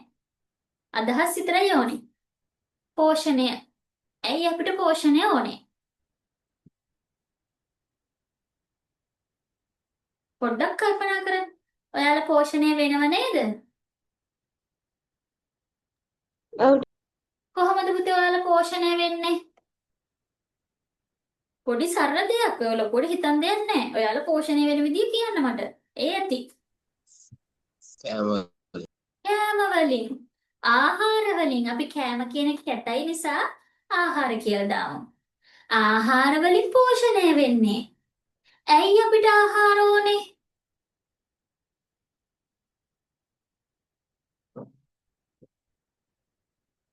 අපිට කන්න නැතුව ඉන්න පුළුවන්ද? කෑම නැතුව නම් මොකද වෙන්නේ අපි? දුර්වල දුර්වල වෙනවා. ඒ කියන්නේ ශක්තිය ඕනද නැද්ද? ඕන. ඔව්. එහෙනම් අපි පෝෂණය වෙන්නේ මොකටද පුතේ? ශක්තිය ලබා ගන්න. සහ අපේ ශරීරයේ අනිකුත් දේවල් වලට අවශ්‍ය ද්‍රව්‍ය ලබා ගන්න. පිටින් ඉපේ ගන්න. නේද? පුංචි පුංචි කාලේ නම් ඔයාලා හැදුනට පස්සේ නිකන් ඉබේ හැදෙන්නේ නැහැ. ඔයාලගේ ඇඟ හැදෙන්න අම්මලා කවනවා ඔයාලට. ඒ කවන පෝෂණයත් එක්ක තමයි ඒ තියෙන ලබා ගන්න ද්‍රව්‍ය එක තමයි ඔයාලා මේ වර්ධනය කියන එක වෙන්නේ. නැත්තම් වෙන්නේ නැහැ නේද? ඊට මන්ද පෝෂණය හැදෙනවා කියන්නේ අපි ඒකනේ. එහෙනම් පෝෂණය කියලා කියන්නේ අපේ ජීවය පවත්වාගෙන යන්න අවශ්‍ය ශක්තිය. අපිට ශක්තිය ඕනේ ජීවය පවත්වාගෙන යන්න නම්. ඒ ශක්තිය සහ ද්‍රව්‍ය ලබා ගැනීමේ ක්‍රියාවලිය අපි හඳුන්වනවා පෝෂණය කියලා. කටපාඩම් කරා නම් ඕක මතක තියෙන්නේ නැහැ නේ. ඒක නිසා මම ඔයාලගෙන් ප්‍රශ්න ඇහුවේ. දැන් ඔයාලා දන්නවා පෝෂණය කියන එකට ඇයි අපිට පෝෂණය ඕනේ? ද්‍රව්‍ය ලබා ගන්න. ඒ කියන්නේ අපි ආහාර ගන්න, අපේ ඇඟට අවශ්‍ය ද්‍රව්‍ය ගන්න. අනික ශක්තිය ගන්න. එහෙනම් එන්නේ ඒක තමයි අපි පෝෂණය කියලා හඳුන්වන්නේ. මේවා අපිට ඕනේ ඇයි? අපේ ජීවය පවත්වාගෙන යන්න. නොමැරී ජීවත් වෙන්න. නේද? එහෙනම් ජීවය පවත්වාගෙන යාමට අවශ්‍ය ශක්තිය හා ද්‍රව්‍ය ලබා ගැනීමේ ක්‍රියාවලිය අපි හඳුන්වනවා පෝෂණය කියලා. පැහැදිලිද පුතාලට? පැහැදිලි. හොඳයි. එහෙනම් ඔය ජීවීන් Tamanට ඕන ද්‍රව්‍ය ලබා ගන්න, ශක්තිය ලබා ගන්න භාවිතා කරන ද්‍රව්‍ය අනුව අපි පෝෂණ ක්‍රම බෙදනවා. ජීවීන්ගේ පෝෂණ ක්‍රම.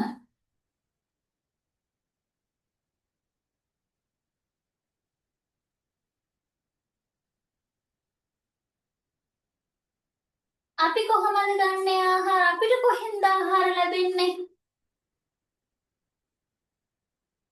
අම්මලා ගෙනත් දෙනවා අපි කනවා නේද? එහෙමද? අම්මලටත් ගෙනත් දෙන්න කොහෙන්ද තියෙන්නේ බේ? නිකන් මේ හිතන්න පොදුවේ ඔයාලට නැත්නම් අපි සියලුම සතුන්ට කොහෙන්ද ආහාර ලැබෙන්නේ? කවුද ආහාර දෙන්නේ අපිට? අපිද හදාගන්නේ?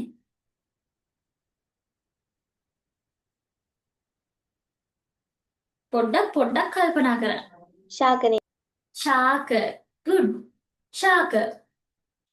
අපි ශාක නිපදවන ආහාර මත යැපෙනවා. එහෙනම් එයාලට කියන්නේ කවුරු කියලාද පුතේ? තව කෙනෙක්ගේ මත යැපෙන එකට මොකක් කියලාද කියන්නේ? විෂමපෝෂී. good. විෂමපෝෂී. එහෙනම් ශාක කවුද? ශාක කවුද? ස්වයම්පෝෂී. ස්වයංපෝෂී. good. ස්වයංපෝෂී. ස්වයංපෝෂීන් සහ විෂමපෝෂීන් කියලා පෝෂණ ක්‍රම දෙකක් තියෙනවා. මේ ස්වයංපෝෂීනොත් නැවත අපි ඉගෙනගෙන තියෙන මෙච්චර තමයි. දැන් මෙහෙමනේ පුතේ ශාක විතරක් නෙමෙයි ස්වයංපෝෂීන් වෙන්නේ. සමහර සුද්ධජීවී කාණ්ඩත් තමන්ට උන ආහාර තමන්ම හදා ගන්නවා. අන්න ස්වයංපෝෂීන් තමන්ගේ ආහාර නිපදවා ගන්න භාවිතා කරන ශක්ති ප්‍රභවය වෙනස් වෙනවා. ශාක වලට කවුද පුතේ ශක්තිය ලබා දෙන්නේ ආහාර නිපදවන්න? ශාක. සූර්යා. එයා දෙන්නේ නේ ආලෝකය කියන නිසා අපි ඒකට ප්‍රභා කියන වචනේ දානවා. අපි ඒක නිසා ස්වයංපෝෂීන් නැවත කාණ්ඩ දෙකකට බෙදනවා. අනාලෝකය ශක්තිය විදියට භාවිතා කරලා ආහාර නිපදවනවා. අපි යාට කියන ප්‍රභා ස්වයංපෝෂී.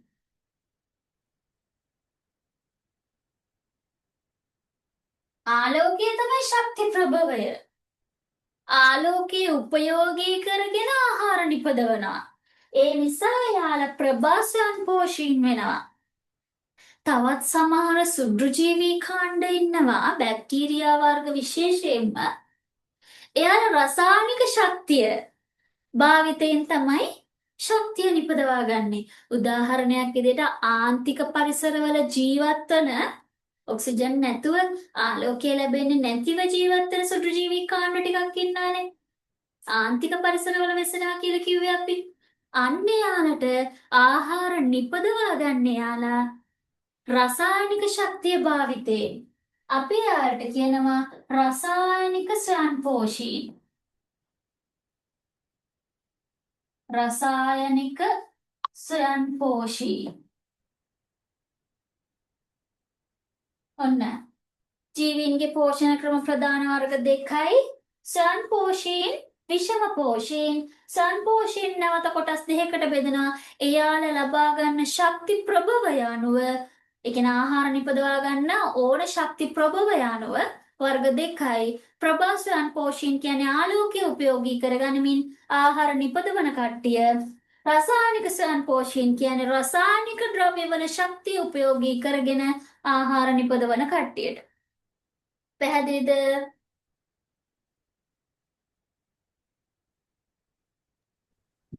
පැහැදිලි.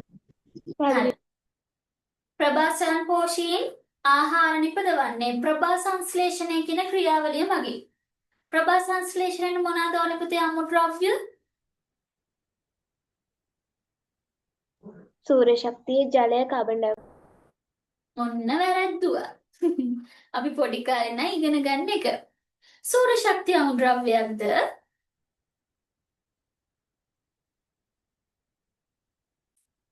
නෑ නේද? නෑ නේද? එයා ශක්තිය දෙනවා විතරයි.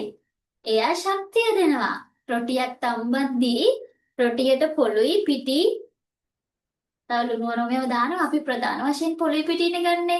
ගින්දර අරගෙන ඒක පිච්චුවට ගින්දර අමුද්‍රව්‍යයක් වෙන්නේ නෑ නේද?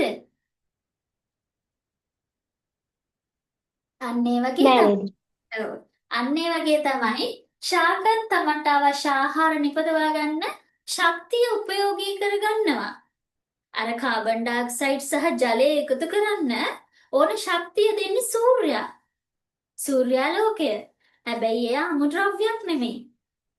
අමුද්‍රව්‍ය දෙකයි හොඳට ඔළුවේ තියාගන්න. අපි 11 වසරේදී ප්‍රභා සංශ්ලේෂණය ගැන නැවතත් ඉගෙන ගන්නවා වැඩි විස්තර. ප්‍රභා සංශ්ලේෂණයට උන අමුද්‍රව්‍ය දෙකයි. එකක් ජලය, අනිත් එක කාබන් ඩයොක්සයිඩ්. එයාට උදව් කරනවා ආලෝක ශක්තිය. ඒ වගේම තමයි ඒ ක්‍රියාවලිය සිදු වෙන්න ස්ථානීය සපයනවා හරිතප්‍රද. හරිතප්‍රද ස්ථානීය සපයනවා. ඒකෙන් හැදෙනවා ග්ලූකෝස් සහ ජලය. ග්ලූකෝස් සහ ඔක්සිජන්. ඒව පිට වෙලා යනවා නේද? හරි. දැන් ඔන්න විෂම පෝෂී. විෂම පෝෂීන් ගත්තාම විෂම පෝෂීන්ගේ පෝෂණ ක්‍රම නැවතත් ආයේ අපි කාණ්ඩ තුනකට බෙදෙනවා. ශාක භක්ෂකීන්, මාංශ භක්ෂකීන්, සර්ව භක්ෂකීන්. සහ ඔන්න තවත් කාණ්ඩයක් ඔලුවට දාගන්න මෘතෝපජීවීන්. මෘතෝපජීවීන්. අර මැරුණු ශාක හා සත්ව කොටස් මත යැපෙන ජීවීන්ට අපි කියනවා මෘතෝපජීවීන් කියලා. තේරුණාද?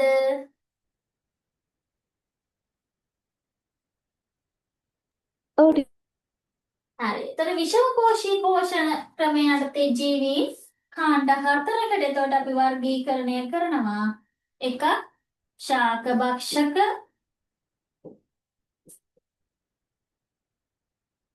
මාංශ භක්ෂක,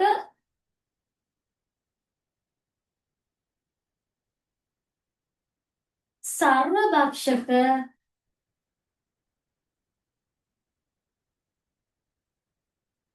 අනික මෘතෝපජීවී.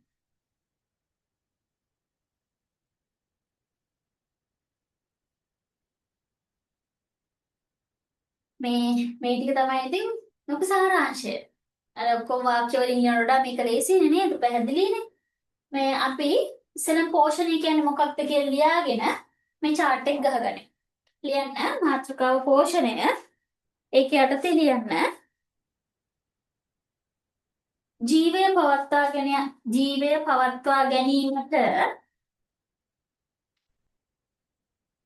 ජීවය පවත්වා ගැනීමට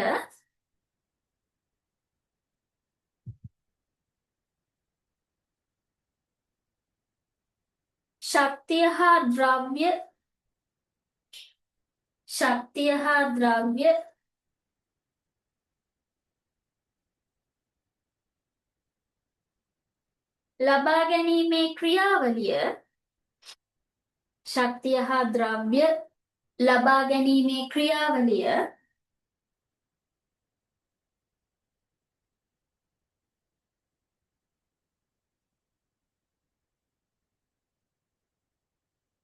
පෝෂණය ලෙස හඳුන්වයි.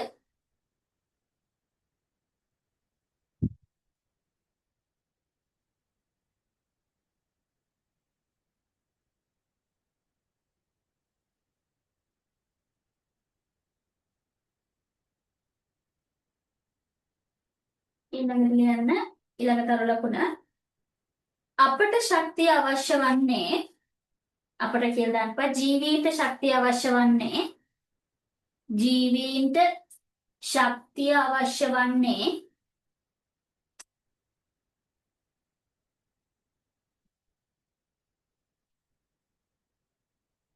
ක්‍රමාවක් දාලා ලියන්න ශරීර වර්ධනයට ශරීරයේ සෛලයි ඔක්කොමත් එක්ක වර්ධනයට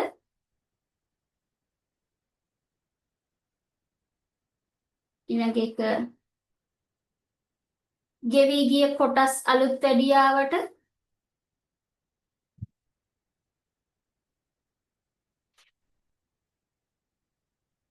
එදිනෙදා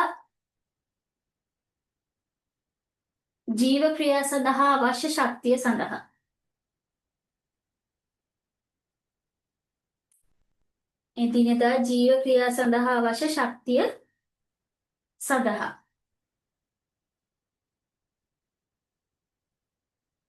ඒතර අපේ ශක්තිය ලබා ගන්න පෝෂණ ද්‍රව්‍ය වලින් නේද? ඒක ඕනේ.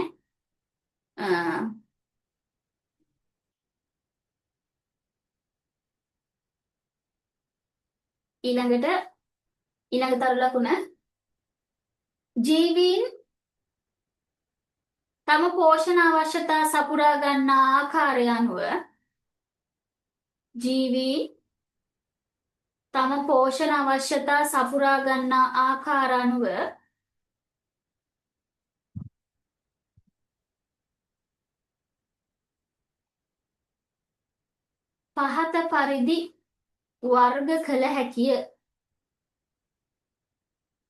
පහත පරිදි වර්ග කළ හැකිය. ස්වයං පෝෂීන් කියන්නේ කාටද පුතේ?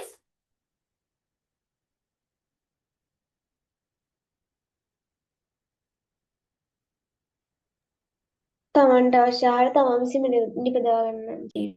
හරි. දන්නේ නැත්නම් මෙතන ඒවා ලියා ගන්න මේ chart එක ඇඳ ගන්න මේ දන්නේ නැති වචන වලට පොඩ්ඩක් මෙතන ඉඳ තියාගන්න ලියන්න. ස්වයං පෝෂීන් කියන්නේ තම ආහාර තමා විසින්ම නිපදවා ගන්නා ජීවි.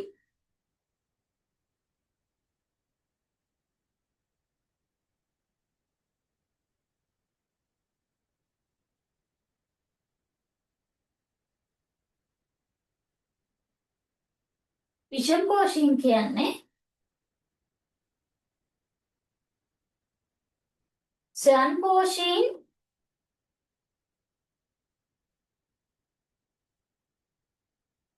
මත යැපෙන ජීවි.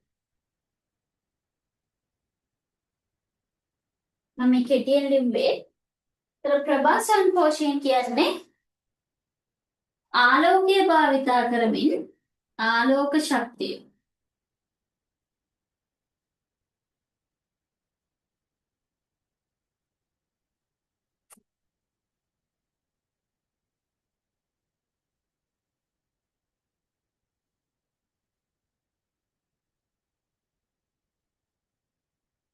දැන් මෙතන රසායනික ශක්තිය භාවිතයෙන් ආහාර නිපදවා ගන්න. මේ පොඩි chart එක ගහ ගන්න. මෘතෝපජීවීන් කියන එක අපි පොඩ්ඩක් යටින් ලියාගමු.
ඉවරද පුතේ? තව ටිකක් තියෙනවා. ලියලා ඉවරලා කියයි.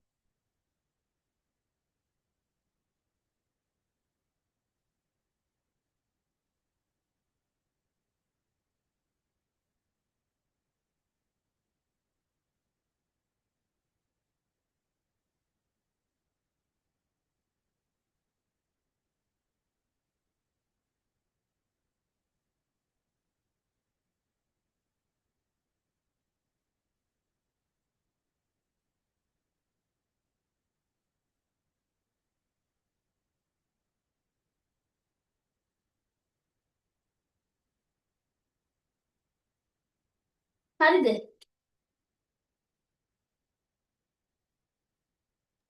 හරි. ප්‍රධාන මේ මෘතෝපජීවීන් කියන්නේ කවුද කියලා ලියා ගන්න. මියගිය ශාක හා සත්ව දේහ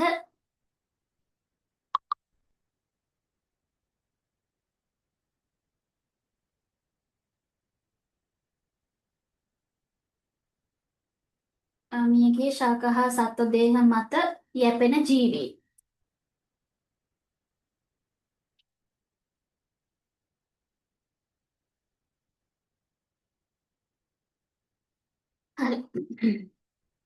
ඊළඟ එක අපි කතා කරමු චලනය. මාතෘකාව ලියා ගන්න චලනය.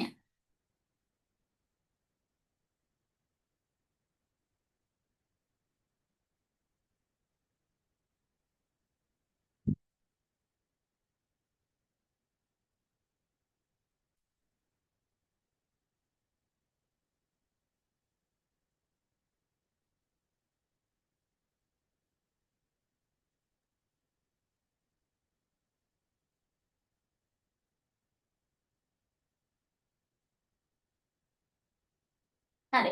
චලනය කියලා කියන්නේ ජීවී දේහය දැන් ජීවීන්ගේ දේහයේ කොටසක් වෙන්නත් පුළුවන්. එහෙම නැත්නම් මුළු ශරීරෙම වෙන්නත් පුළුවන්. චලනය වීම, සෙලවීම අපි හඳුන්වනවා චලනයක් කියලා. දැන් අපිට චලනයක් වෙන්න ඕනේ අපගේ අවශ්‍යතා විවිධ අවශ්‍යතා තියෙනවානේ. ආහාර, ආරක්ෂාව, ඊළඟට ප්‍රජනනය වගේ දේවල් තියෙන අපේ අවශ්‍යතා මූලික අවශ්‍යතා වෙන්න පුළුවන්. මේ දේවල් සපුරා ගැනීම සඳහා තමයි මේ අපි චලනය කියන ජීව ක්‍රියාවලිය අපිට වැදගත් වෙන්නේ. දැන් ශාක ගත්තාම ශාක ආලෝකය ලබා ගන්න ආලෝකය ඕනේ අපිට ආහාර නිපදවන්න. ශාකනේ ආහාර නිපදවන්න. ශාක ආහාර නිපදවන්න කියන අවශ්‍යතාවය මත එය සූර්යයා දෙසට චලනය වෙනවා. නේද? ශාක හැදෙන්නේ සූර්යයා දෙසටනේ හැමතිස්සෙම. ඕනම ශාකයක් එහෙමයි. එයාට එයාගේ අවශ්‍යතාවය මොකද්ද? ආහාර නිෂ්පාදනය කියන එක. අර ශාක මුල් ගත්තාම ශාක මුල් ජලය හොයාගෙන යන ජලයේ අවශ්‍යතාවය. එයා හොයාගෙන පස්සේ එහෙට මෙහෙට චලනයෙන් ගමන් කරනවා. චලනය වෙනවා නෙමෙයි ඒක වර්ධනය වෙනවා. ඒතර ඒ වර්ධනය වෙන්නේ මේ වතුර සොයාගෙන. එහෙනම් මුල් වර්ධනය කියන චලනය සිදු වෙන්නේ ජලය කියලා අවශ්‍යතාවය සපුරා ගැනීම සඳහා. දැන් අපි ගත්තාම අපි නැති සංචරණය කියන එකත් සිදු වෙනවා නේද? ඒතර අපේ සංචරණය, චලනය ඔය දේවල් සිදු වෙන්නේ අපේ මූලික අවශ්‍යතා සපුරා ගැනීම සඳහා. සෑම ජීවියෙක්ම මේ වගේ. නම් චලනය කියන එක ගත්තාම ජීවීන්ගේ විවිධ අවශ්‍යතා සපුරා ගැනීම සඳහා ජීවීන්ගේ ජීවී දේහයේ කොටසක් හෝ සම්පූර්ණ දේහයේ චලනය වීම තමයි අපි චලනයක් කියලා කියන්නේ. ඒකසෛලික ජීවීන්ගේ නම් චලනය සඳහා තියෙන ව්‍යුහ විදියට කාශිකා, පාක්ෂ්ම දැන් අර උග්ලිනා වගේ කට්ටියගේ පාක්ෂ්ම තියෙනවා. කාශිකා තියෙනවා නේද? ක්ලැමිඩෝමොනාස් වගේ අයගේ.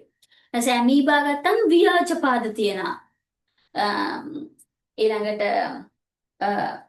පාක්ෂ්ම එහෙම තියෙනවා පැරමීසියම්ගේ එහෙම. නේද? ඒකසෛලික ජීවීන්ගේ චලන දක්වන්න තියෙන ව්‍යුහ. ඊළඟට බහුසෛලික ජීවීන් අපි ගත්තාම සතුන්ගේ චලනය සඳහා තියෙනවා පාද තියෙනවා, පියාපත් තියෙනවා, ඊළඟ උදර පේශි තියෙනවා, කෙටි පාද තියෙනවා, වරල් තියෙනවා නේද? ඕව තමයි චලනය සඳහා තියෙන සංචරණ අවයව විදියට අපි සලකන්නේ. ඒතර විවිධ සංචරණ ක්‍රමත් තියෙනවා සතුන්ගේ නේ? පැනීම, පැන යාම, දිවීම, ඊළඟට පිහිනීම, පියෑඹීම, බඩගෑම ඔය වගේ විවිධ සංචරණ ක්‍රමත් තියෙනවා. හරි. අපි එහෙනම් ඔය ටික පොඩ්ඩක් ලියාගමු. මේ මම අර පොඩි ඒවා ටික මුලින් ගත්ත ටිකක් ලොකු ඒවා ටික අපි ලබන සතියේ ටිකක් තියාගමු. ප්‍රැක්ටිකල් දෙකක් එහෙම තියෙනවා. ඒ ප්‍රැක්ටිකල් බොහෝ දුරට පේපර්ස් වලට ඇවිල්ලක් තියෙනවා. ඔය අර ශ්වසනය සම්බන්ධ ප්‍රැක්ටිකල් එක නිසා මම ශ්වසනය පොඩ්ඩක් පස්සට දැම්මා. අපි ලේසි ටික ඉස්සෙල්ලා වැඩි කතා කරන්න ඕනේ නැති දේවල් ටික අපි ඉස්සෙල්ලා ලියාගෙන ඉමු. ඊට පස්සේ අපි ලබන සතියේ දාගමු ප්‍රැක්ටිකල් තියෙන කොටස් දෙක. චලනය කියන එකට අපි ලියාගමු. විවිධ අවශ්‍යතා සඳහා අවශ්‍යතා සපුරා ගැනීම සඳහා විවිධ අවශ්‍යතා සපුරා ගැනීම සඳහා ජීවීන්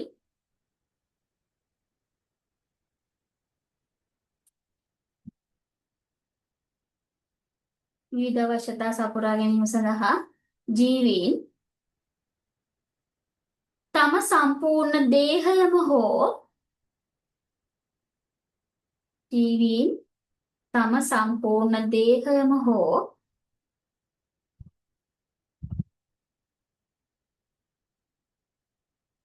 දේහ කොටසක්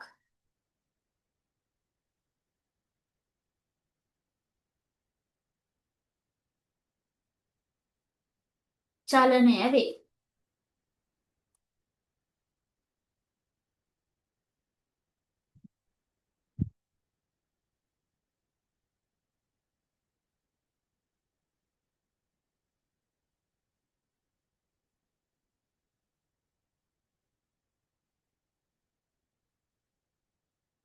ඊළඟ තරු ලකුණ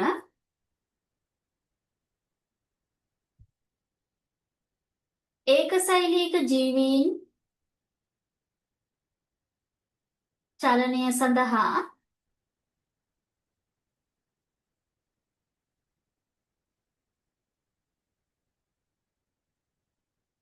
ඒකසෛලික ජීවීන් චලනය සඳහා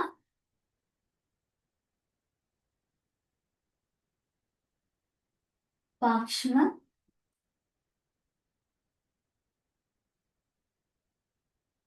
කශිකා ව්‍යාජපාද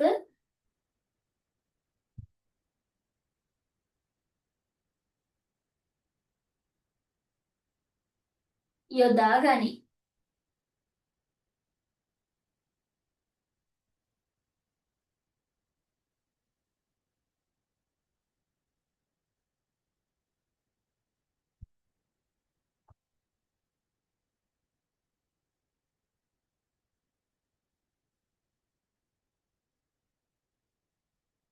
ඊළඟට ප්‍රශ්නයක් විදිහට ලියා ගන්න.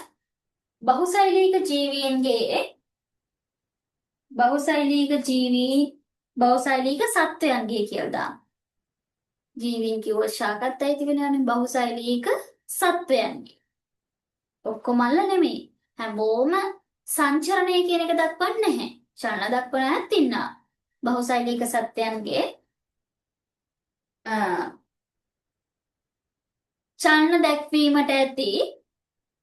චලන දැක්වීමට ඇති සංචරණ අවයව සහ සංචරණ ක්‍රම දක්වන්න. සංචරණ අවයව සහ සංචරණ ක්‍රම දක්වන්න.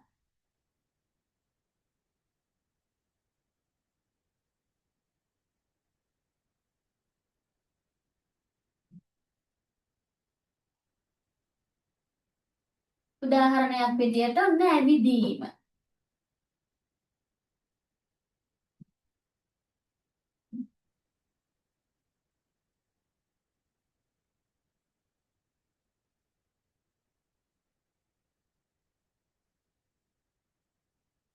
නැත්නම් දිවීම.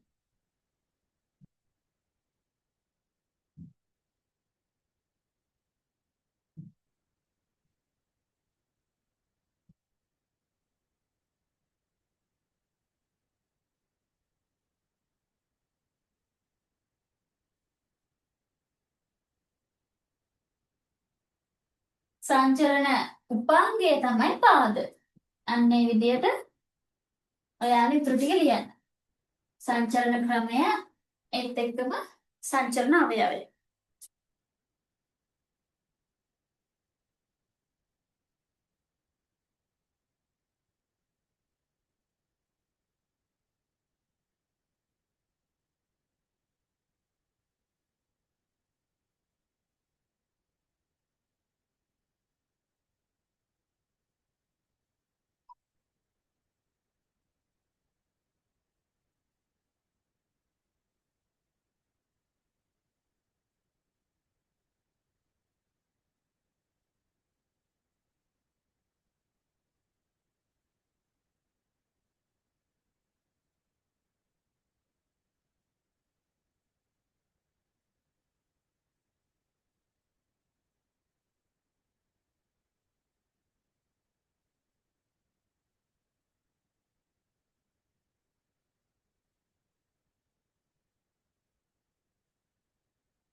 හරිද පුතේ? ඉවරද? ඔයාලට වාර විභාග ලකුණු ලැබුණද? කිව්වේ නෑ නේද?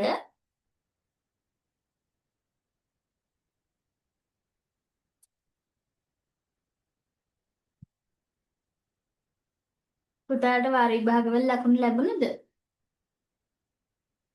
ඔව් කිව්වේ නෑ නේද ශානා?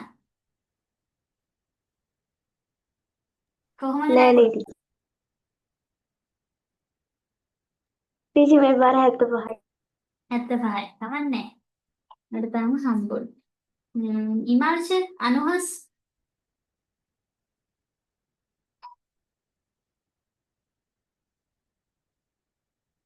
ඉමාංශට හම්බුණාද පුතේ? අනුහස් ඔව් ටීචර් මට 52. 52යි.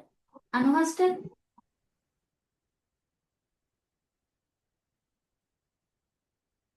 65යි. එතකොට හරි. හරි. අපි බලමු දෙවෙනි වාරේ කොහොමද කියලා නේද? දැන් ඔය පුළුවන් නම් මේ දැන් ඔය පළවෙනි වාරේ ලකුණු නේද? දෙවෙනි වාරේ ලකුණු ටික හදාගන්න අපි බලමු. අ, ඔයාලා අ, හෙට රිවිෂන් එකටත් එන්න. මම ඔයාලට දාලා තියෙනවාද නාලන්ද එකේ යුනිට් පේපර්ස් ටික. ඔයාලා ඒ ටික එකින් එක ටිකක් කරන්න ඕනේ.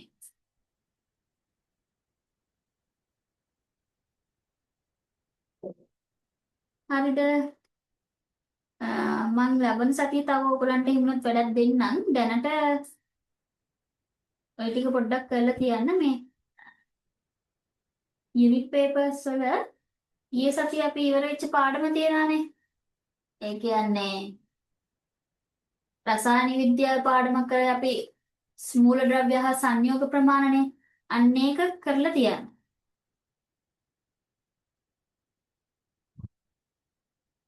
හරි. බලමු ඔයාලා වැඩ කරන්න ඕනේ නැත්නම් ඉතින් මම දන්නේ නැහැ ඔයාලා වැඩ කරනවද නැද්ද කියලා. ඔයාලගෙත් මහන්සිය තියෙනවා. එතකොට තමයි ප්‍රතිඵල ගන්න පුළුවන්. අපි ලියාගමු. බලන්න පුතාලා ලියපු එක හරිද කියලා. පළවෙනි එක ඇවිදීම දිවීම පාද. ඊළඟට පිහිනීම වරල්. පියෑඹීම මොනවාද? පියාපත්. පියාපත්. බඩ ගෑයාම උදරය ඇහුන්නේ නැහැ පුතේ. උදරය උදර පේශියෝ. උදර පේශි නැත්තම් කෙටි පාද. ඕව තමයි උත්තර එන්න ඕනේ. හරි. දැන් ශාක වල මම අර කිව්වනේ නේද? ශාක මුල දෙසට වර්ධනය වෙනවා. ඊළඟට මුල දෙසට නෙමෙයි මුල මේ පහළට වර්ධනය වෙනවා. ඊළඟට ශාකවල අග්‍රස්තය සූර්යයා දෙසට වර්ධනය වෙනවා. මේ සමහර ශාකවල ඔය අර වැල් වර්ග එහෙම කඳ වටේ එතනවා නේද? අන්න ඒ වගේ දේවල් සිදු වෙනවා. මේ ශාක සමහරක් ඔය මේ උෂ්ණත්වයට, ගුරුත්වයට, ජලයට, ආලෝකයට, කම්පනවලට මේ හරිම සංවේදී. අපි දැන් ඉස්සරහා ඊළඟ පාඩමේදී චලන ගැන කතා කරනවා. එතකොටත් ශාක චලන ගැන අපි කතා කරනවා. ඉතින් මේ ශාක ඔය මේ ඒ දේවල් වලට ඒ උත්තේජ වලට අපි ඒවට කියන උත්තේජ කියලා. ආලෝකය, තාපය, ඊළඟට ගුරුත්වාකර්ෂණය, ඊළඟට ජලය මේ දේවල් වලට ශාක ප්‍රතිචාර දක්වනවා. ඉතින් ඒ නිසා මේවා අපි උත්තේජ වලට ප්‍රතිචාර දක්වන නිසා අපි මේ ශාක චලන විවිධ විදිහට නම් කරනවා. ගුරුත්වාකර්ෂණයට විරුද්ධව යන චලනක් තියෙනවා. ගුරුත්වාකර්ෂණයේ දෙසට ගමන් කරන එක කියන්නේ පොළවේ යටනේ අපි ගුරුත්වාකර්ෂණය කියලා කියන්නේ. පොළොව දෙසටනේ. ඒ දෙසට මුල් වර්ධනය වෙනවා. ධන ගුරුත්වාවර්තී චලන. අන්නේ විදිහට අපි චලන නම් කරනවා. අපි ඉස්සරහා පාඩමේදී ගැන කතා කරමු. ආලෝකයේ දෙසට ගමන් කරනවා ප්‍රභාවර්තී චලන. ආලෝකයේ කියන ප්‍රභා කියලා. ඊළඟට ඔය මේ කම්පන වලට ඒවට සන්නමන චලන ඔය විදිහට චලන වර්ග ගොඩක් තියෙනවා. අපි ඒක චලන පාඩම කොටස කතා කරද්දී කතා කරමු. ඒකට පොඩ්ඩක් මෙහෙම ලියා ගන්න. ශාක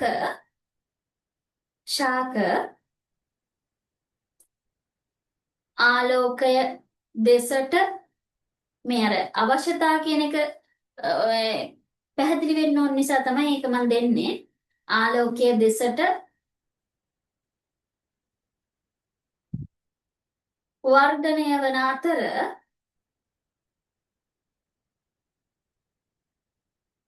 ශාක මුල් ද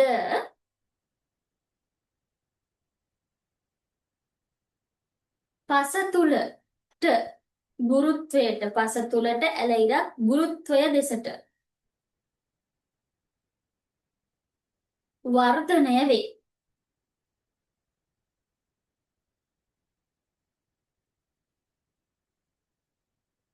වර්ධනය වේ. හරි. ඔන්න අපි තවත් එකක් ජීව විලක්ෂණයක් කතා කරා. ඊළඟ එක ලියන්න ප්‍රජනනය.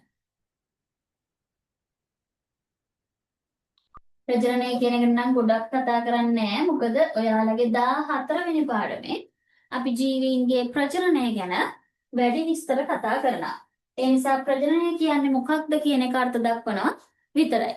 ඒතර ප්‍රජනනය කියලා කියන්නේ ජීවී භවයේ ලක්ෂණයක්. තමන්ගේ වර්ගය බෝ කිරීමේ ක්‍රියාවලිය තමයි අපි ප්‍රජනනය කියන්නේ. ඒක අත්‍යවශ්‍ය දෙයක්. එහෙම නැත්නම් පරම්පරාවෙන් පරම්පරාවට ජීවි වර්ගය බෝ වෙන්නේ නැත්නම් ඉතින් ඒක වඳ වෙලා යනවා. ඉතින් ඒක නිසා ජීවීන් පවත්වාගෙන යන්න ප්‍රජනනය කියන එක අත්‍යවශ්‍ය ජීවී ලක්ෂණයක් වෙනවා. දැන් වෛරස් ගත්තාම වෛරස් වල පෙන්වන්නේ එකම ජීවී ලක්ෂණය තමයි ප්‍රජනනය. ඒතර බහුසෛලික ජීවියෙක් වේවා ඒකසෛලික ජීවියෙක් වේවා තමන්ගේ වර්ගය නැත්නම් තමන්ගේ ඉදිරි පැවැත්ම තහවුරු කරගන්නේ තම වර්ගය බෝ කිරීමේ ක්‍රියාවලිය මගින්. ඉතින් මේක අපි ප්‍රජනනය කියලා හඳුන්වනවා. මේක ගැන අපි වැඩි විස්තර ඉගෙන ගන්නවා 14 වෙනි පාඩමේදී. ශාකත් ප්‍රජනනය කරනවා. ශාක ඇට වගේ ප්‍රජනනය කියන්නේ අපි කියනවා ලිංගික ප්‍රජනනය කියලා නේද? ලිංගික ප්‍රජනනය වගේම ශාකවල වර්ධක ප්‍රජනනයකුත් තියෙනවා. වර්ධක ප්‍රචාරණය කියලා කියන්නේත් වර්ධක ප්‍රජනනයම තමයි. අපිට අත්තු කැවිලි හිටවල පැල හදා ගන්නත් පුළුවන් නේ. ඒවත් තියෙනවා. සතුන්ගෙත් අලිංගික ප්‍රජනන තියෙනවා. වර්ධක ප්‍රචාරණය කියන්නේ අලිංගික ප්‍රජනන ක්‍රමයක්. ජීවීන් දෙදෙනෙකුගේ සහභාගීත්වයක් නැහැ. ජීවීන් දෙදෙනෙකුගේ සහභාගීත්වයක් නැති ඒවට අපි කියන අලිංගික ප්‍රජනනය කියලා. ජීවීන් දෙදෙනෙකුගේ සහභාගීත්වයෙන් සිදුවන ප්‍රජනනයට අපි කියනවා ලිංගික ප්‍රජනනය කියලා. මේවා ගැන වැඩි විස්තර 14 වෙනි පාඩමේදී අපි ඉගෙන ගන්නවා. ප්‍රජනනය කියන්නේ මොකක්ද කියලා විතරක් කතා කරමු. ලියන්න මෙහෙම. ඒකසෛලික ජීවියෙකු හෝ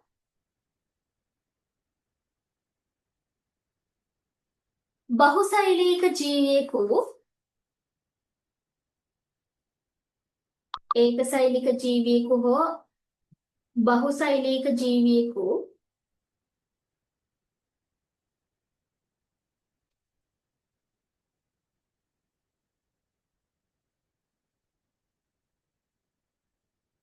තම වර්ගයාගේ ඉදිරි පැවැත්ම සඳහා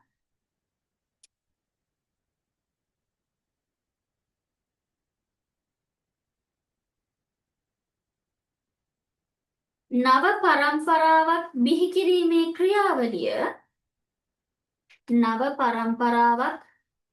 බිහි කිරීමේ ක්‍රියාවලිය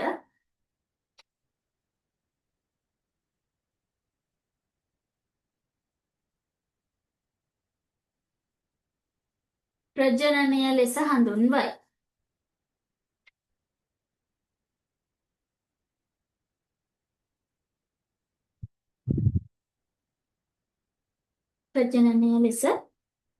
හඳුන්වයි. හරි. දැන් මට කියන්න බලන්න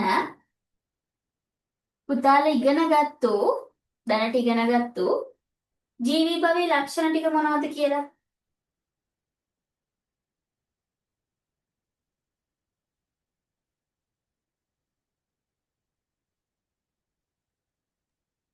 ශෛලයේ සංවිධානය, චලනය, පෝෂණය. ඔව් චලනය පෝෂණය.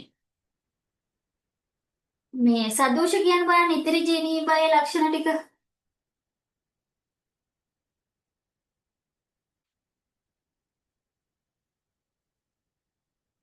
සදෝෂ නිදිද? පෝෂණය, හ්ම්. ශ්වසනය, ශ්වසනය. චලනය, හ්ම්. වර්ධනය හා විකසනය. වර්ධනය හා විකසනය හොඳයි.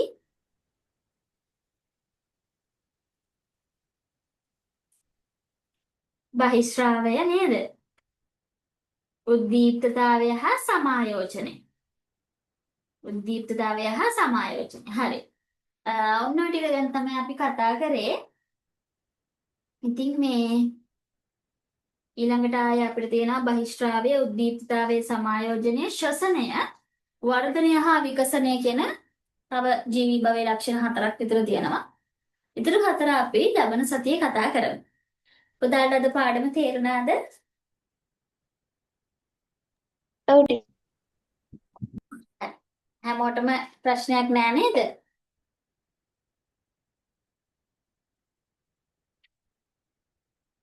සදෝෂ, හිමාංශ, නරි.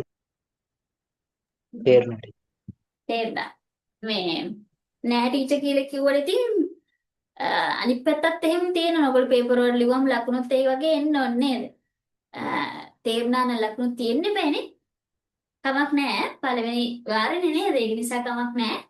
මේ ඊළඟට ගේ වැඩ කරන්න මම ඔයාලට වැඩ දෙන්නම්. නැත්තම් ඔයාලා කරන්නේ නෑ මං කිව්වට කරන්න කියලා. ඒ නිසා මම ඔයාලට වැඩ දෙනවා ලබන සතියේ ඉඳන්. දැන් අද පටන් ගත්තා. ඔයාලට පේපර් එකක් දීලා තියෙනවා, පේපර්ස් ගොඩක් දීලා තියෙනවා. ඒකෙන් ඔයාලා ලබන සතියේ පන්තිරෙද්දී අපි කලින් සතියේ කරපු මූලද්‍රව්‍ය හා සංයෝග ප්‍රමාණනය කියන එකේ ඒ ටික කරලා තියන්න ඕනේ. හෙට ඔයාලට පුළුවන් සම්බන්ධ වෙන මම ඔයාලට ලින්ක් එක දාන්නම්. හෙට ඔයාලගේ මේ ඔයාලට නෙමෙයි තියෙන්නේ 11 වසරේ රිවිෂන් තියෙනවා. ඒකට ඔයාලට සම්බන්ධ වෙන්න පුළුවන්. ඒකෙදි හෙට කතා කරන්නේ චලිතයේ පාඩම. ඒක නිසා සම්බන්ධ වුණාට කමන්නේ සරල රේඛීය චලිතය. ඒක පාස් පේපර්ස් ප්‍රශ්න සාකච්ඡා කිරීම කරනවා. මම ඔයාලටත් ගෲප් එකට ඒක දාලා තියන්නම්. කැමති අය අවශ්‍යයි ඉන්නවා නම් සම්බන්ධ වෙන්න පුළුවන්. ඒක ප්‍රින්ට් එකක් අරගෙන. එහෙනම් අපි අදට පන්ති නතර කරමු. සුබ රාත්‍රියක්. ආයුබෝවන්. ආයුබෝවන් ටීචර්. පුරාත් ටීචර්. good night.